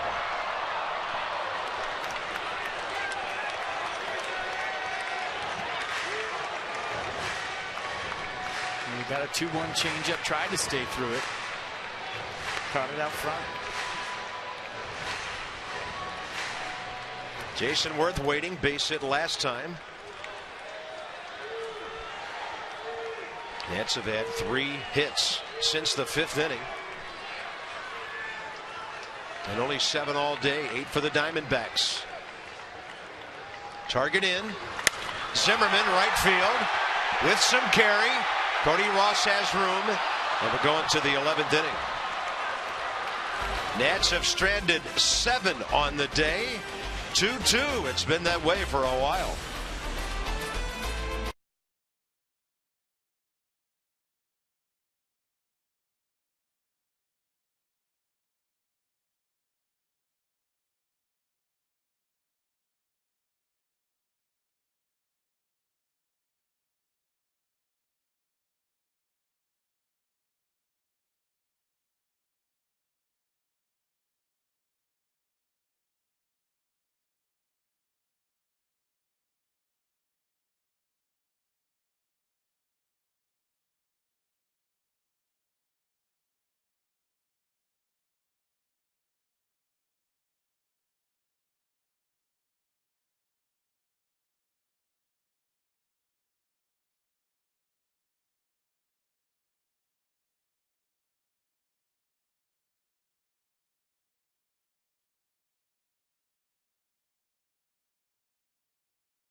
Been through that already today.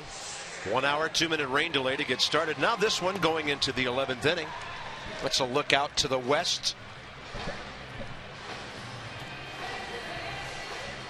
Craig Stammen, first appearance of this series. He'll face Montero, Ross, and Kubel. Top of the 11th rolls around. A 2-seam fastball, slider, curve change from Stammen. And there is some nasty storms approaching.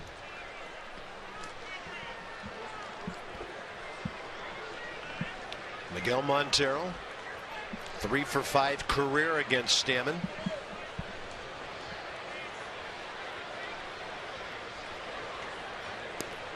That's how good the pitching's been. 11th inning and the 5th plate appearance for some of these guys, just now rolling around in the middle of the order. Steven Strasburg and Patrick Corbin both outstanding today, going 7. Corbin 2 runs 5 hits. Steven 2 runs 6 hits.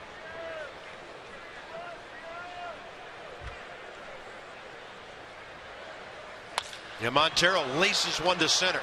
Denard Span cannot get it. Over the wall, ground rule double to start off the top of the 11th.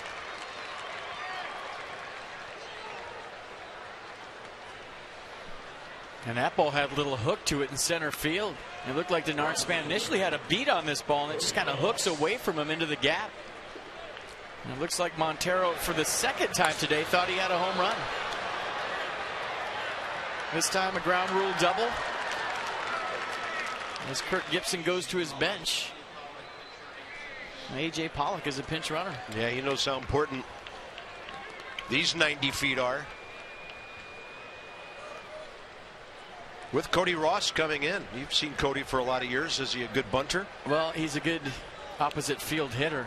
Now, he can lay a bunt down, but he can also go the other way. Nice.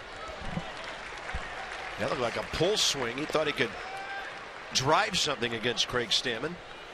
He's 5 for 11 against Stammen career with a double and a triple. So 2 hitters that have been troublesome for Craig over the years. Starting off this 11th inning.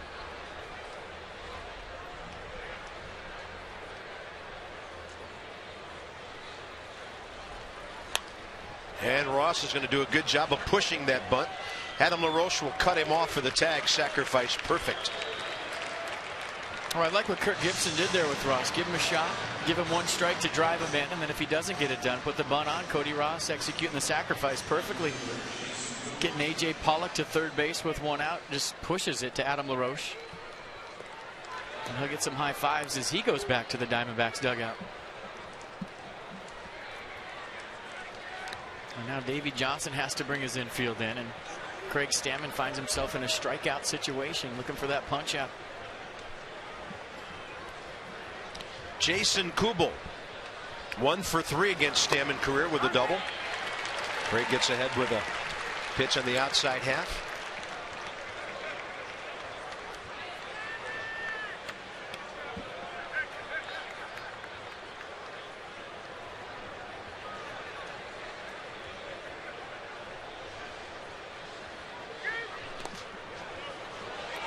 Jonathan Solano has been fabulous behind the plate today. He's been bouncing around there nice, and he keeps Pollock at third base with a great block on the short slider from Stammen. And you're watching Pollock in his lead. I think the Diamondbacks are going contact play right here. What that means is if Kubel hits the ball on the ground, Pollock's going at third, even though the infield's in. I think Kirk Gibson in the 11th is going to roll the dice right here and be aggressive. Just watching the lead of Pollock, trying to get down that line. 2-1, fastball away.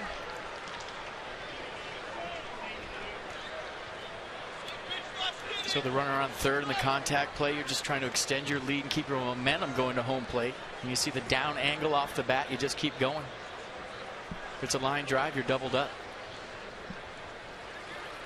On a 2-1, Kubel takes one that just misses, ball 3.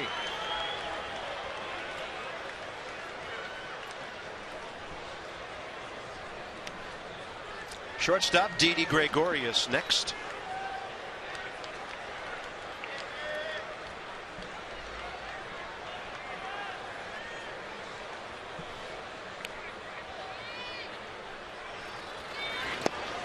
He walked him. It'll be first and third, 1 out. Sets up the double play, but Gregorius runs well. He's never faced Craig Stammen.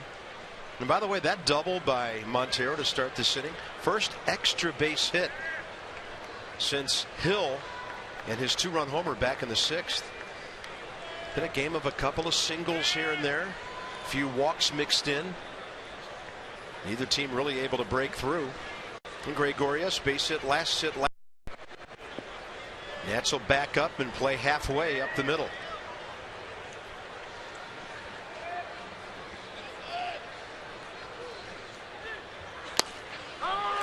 93 to the outside edge. You dare squeeze right here if you're Kirk Gibson. I don't think Gregorius is a double play, even if it's a ground ball. So it's up to the middle infield to judge the speed of the baseball and where they go with it. If it's hit slow, you got to come home. If it's hit firm right at you, you turn the double play. And Solano, another good stop to his right. Just for the sake of a number to go with your question there, Gregorius, 1 sacrifice bunt this year. You generally, Carp, don't watch the third base coach in a squeeze situation. You watch the hitter to see if he answers the sign. Most teams will have an answer to the squeeze. So everybody knows you got it. It'd be a huge gamble in this situation, though. He's going to lay it down, and they're going to score a run. It wasn't a suicide. Then he's safe at first. So the Diamondbacks take the lead on a perfect bunt for a hit by Didi Gregorius.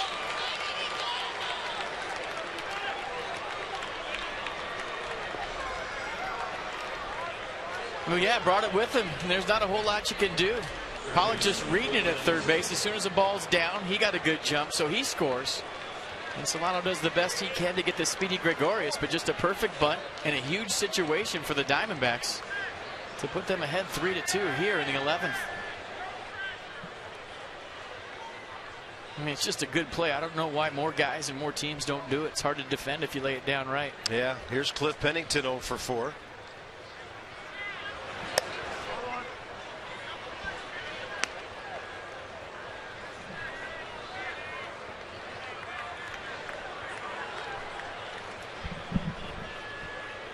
So 2 on, 1 out still. Number 9 spot coming up. They're about to get Josh Colementor pinch hit for it. Heath Bell is warming up in their bullpen. He's probably hot by now. He's warmed up before today. And Stammen misses outside 2-0. There's the former Nat, Will Nieves. And it's important for Craig Stammen to stay with this baseball game. When you talk about Heath Bell and the struggles he's had this year, he is not Mr. Automatic. Keep this a one-run game. You got a chance to win it in the bottom of the 11th.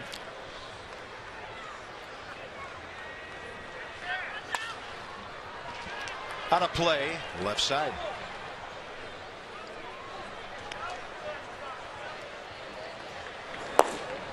Heath Bell, 13 saves this year, but he's blown a couple. He's allowed 6 runs in his last 5 games. Well, he had 19 saves with Miami last year and blew 8 others. First batter he's faced is hitting .429 against him, 12 for 28. So it's important to keep this game right here. And Jason Worth would be that guy. Work to do between now and then. The count's back even now, 2-2.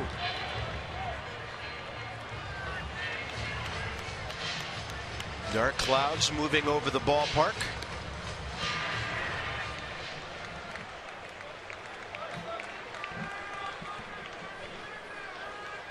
It looks a lot prettier on TV than it does in person. It's a lot prettier when you're ahead, too. 2-2 count. It's 2 outs. Stammen with a strikeout. Good fastball. And next up will be Will Nieves. Yeah, good challenge fastball here. 92 from Stammen. Late run. Gets a big out.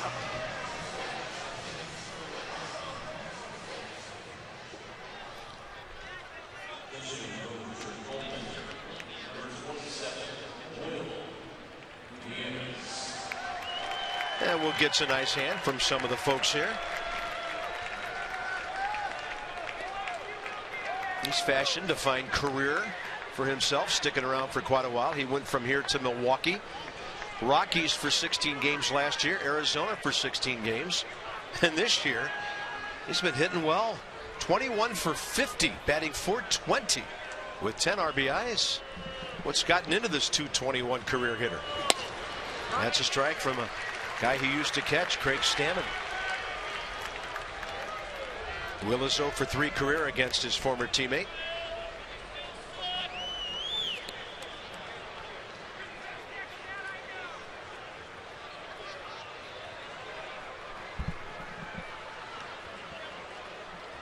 Target in.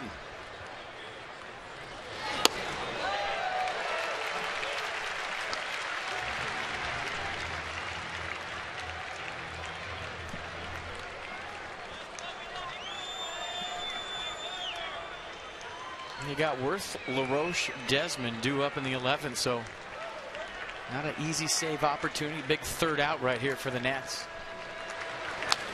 Will Nieves hacking on a pitch under his hands.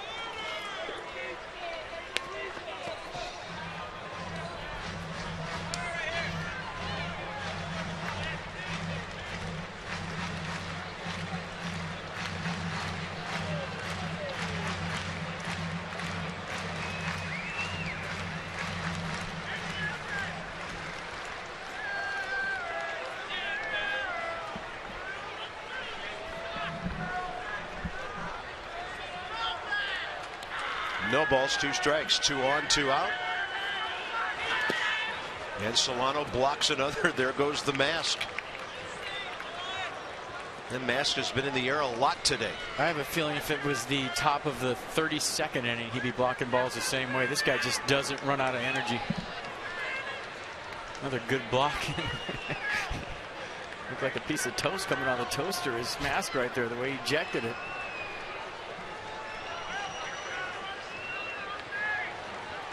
One shake.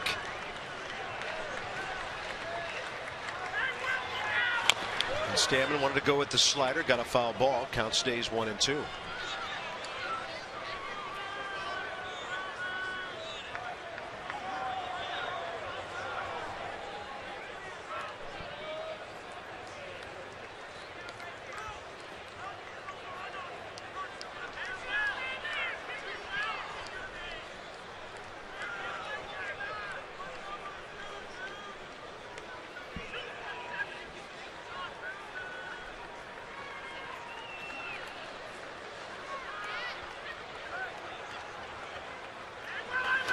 And Will Nieves takes another one away. 2 balls, 2 strikes.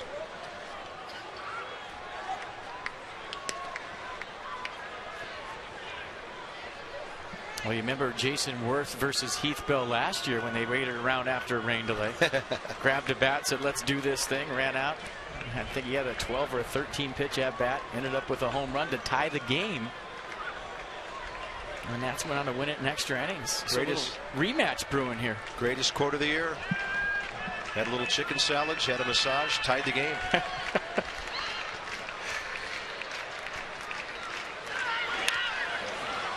Will likes that inside fastball on his hands. He's hit 5 career home runs. 4 of them, actually all 5 of them, as a Nat. And if this at bat keeps going, we might have an exact replay of that Heath Bell Jason Worth matchup from last year, because it looks like it's about to open up. We have had reports it's raining across the river. The Potomac, that is. And a swing and a miss. That'll end the top of the 11th inning, but the Diamondbacks break on top. It'll be Worth, LaRoche, and Desmond. The Nats are down 3-2.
They're trying to beat Heath Bell. They're trying to beat the weather and get a sweep in this series. And the Diamondbacks are moving some guys around. We'll get the defense up to date for you in a moment.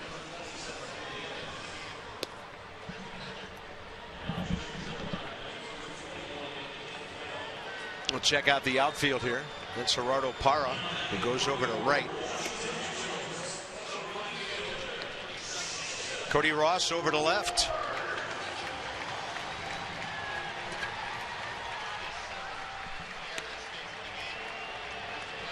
And it's not John Fogerty. It's A.J. Pollock in center field. Shoring up their outfield defense are the Diamondbacks, and Will Nieves will be the catcher.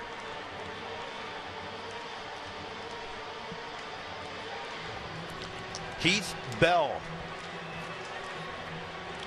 14 save is what he's after. 32nd appearance, high ERA at 5.02. The league getting 311 against him. Yeah, 2 pitches, fastball, curveball, fastball, averaging 93, curveball 81. And I don't know what that is, but it's not good. We have a fire in one of the light towers here at the ballpark.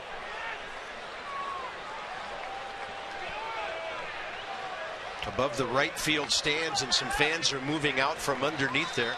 It's down to the right of the foul pole.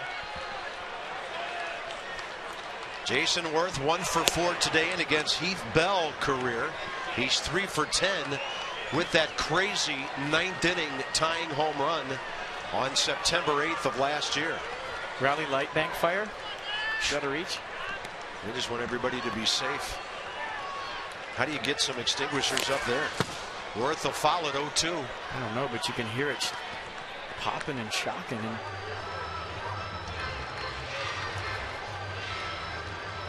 Some of the lights have gone out. Middle tower of those 5 standards up there. Crazy.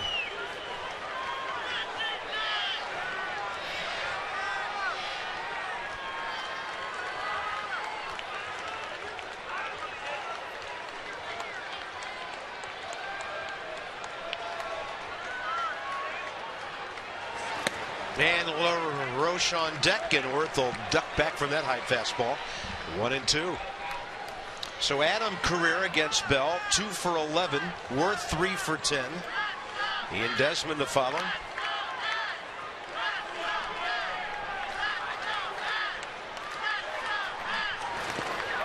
And Jason unable to reach a pitch down and away, and Willie Avis will throw him out.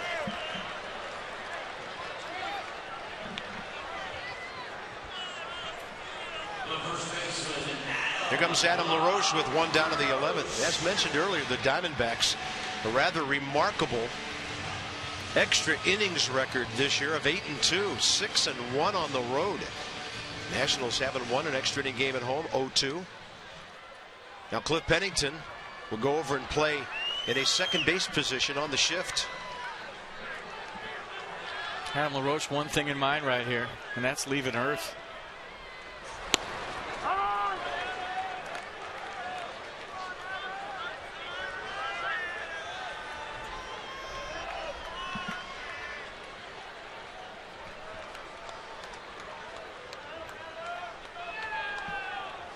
Adam today, a base hit, 2 walks.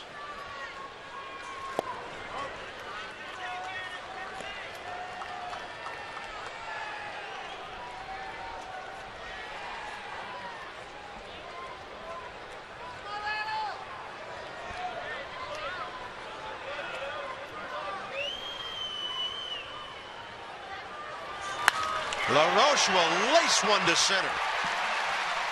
Second solid hit of the day. He's on base for the 4th time. And that'll bring Ian Desmond up to the plate. You figure bring Lombardozzi to first base. Let's see what they do right here. Lombardozzi, Suzuki, the 2 guys left on the bench.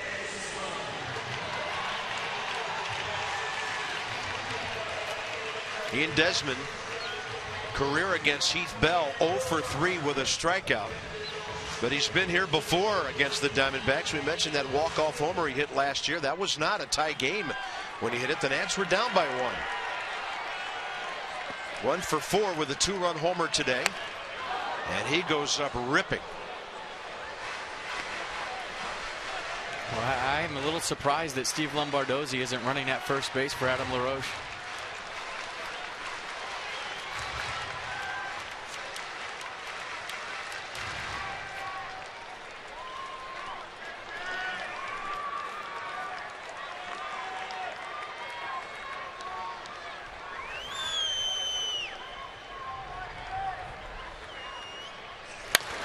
That could be 2. Hill, Gregorius, and Desmond will beat it out, and he was screaming down that line. 4-6 on the fielder's choice.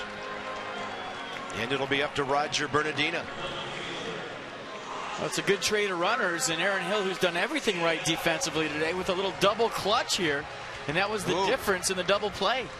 Nats stay alive. Ian Desmond on first base. Good wheels, and we'll see what they try to do. But good hustle down the line by Desmond, and that double pump keeps this game alive. Well, I tell you, he came close to losing both runners on that bobble. Bernardina struck out last time. He faces Heath Bell here. Roger against this right-hander. 0 for 4 career with a walk and 2 strikeouts. That's down to their final hope of sweeping this series.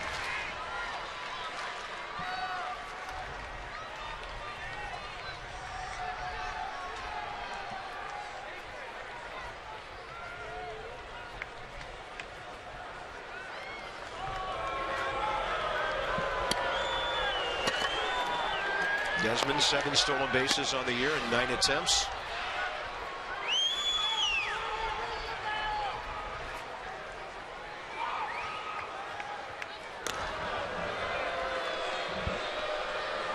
And Desmond with a big lead right there, all his weight on his right foot.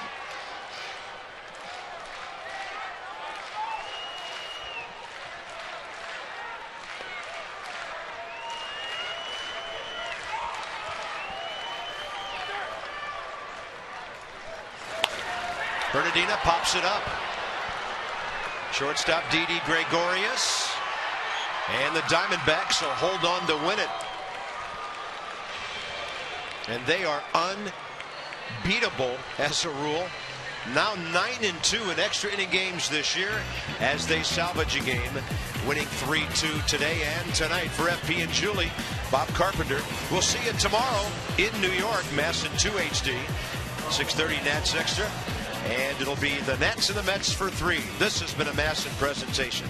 Stay tuned now. Nats Extra postgame with Johnny and Ray coming up next from the ballpark and from a disappointed booth. See you in New York, and so long for just a while.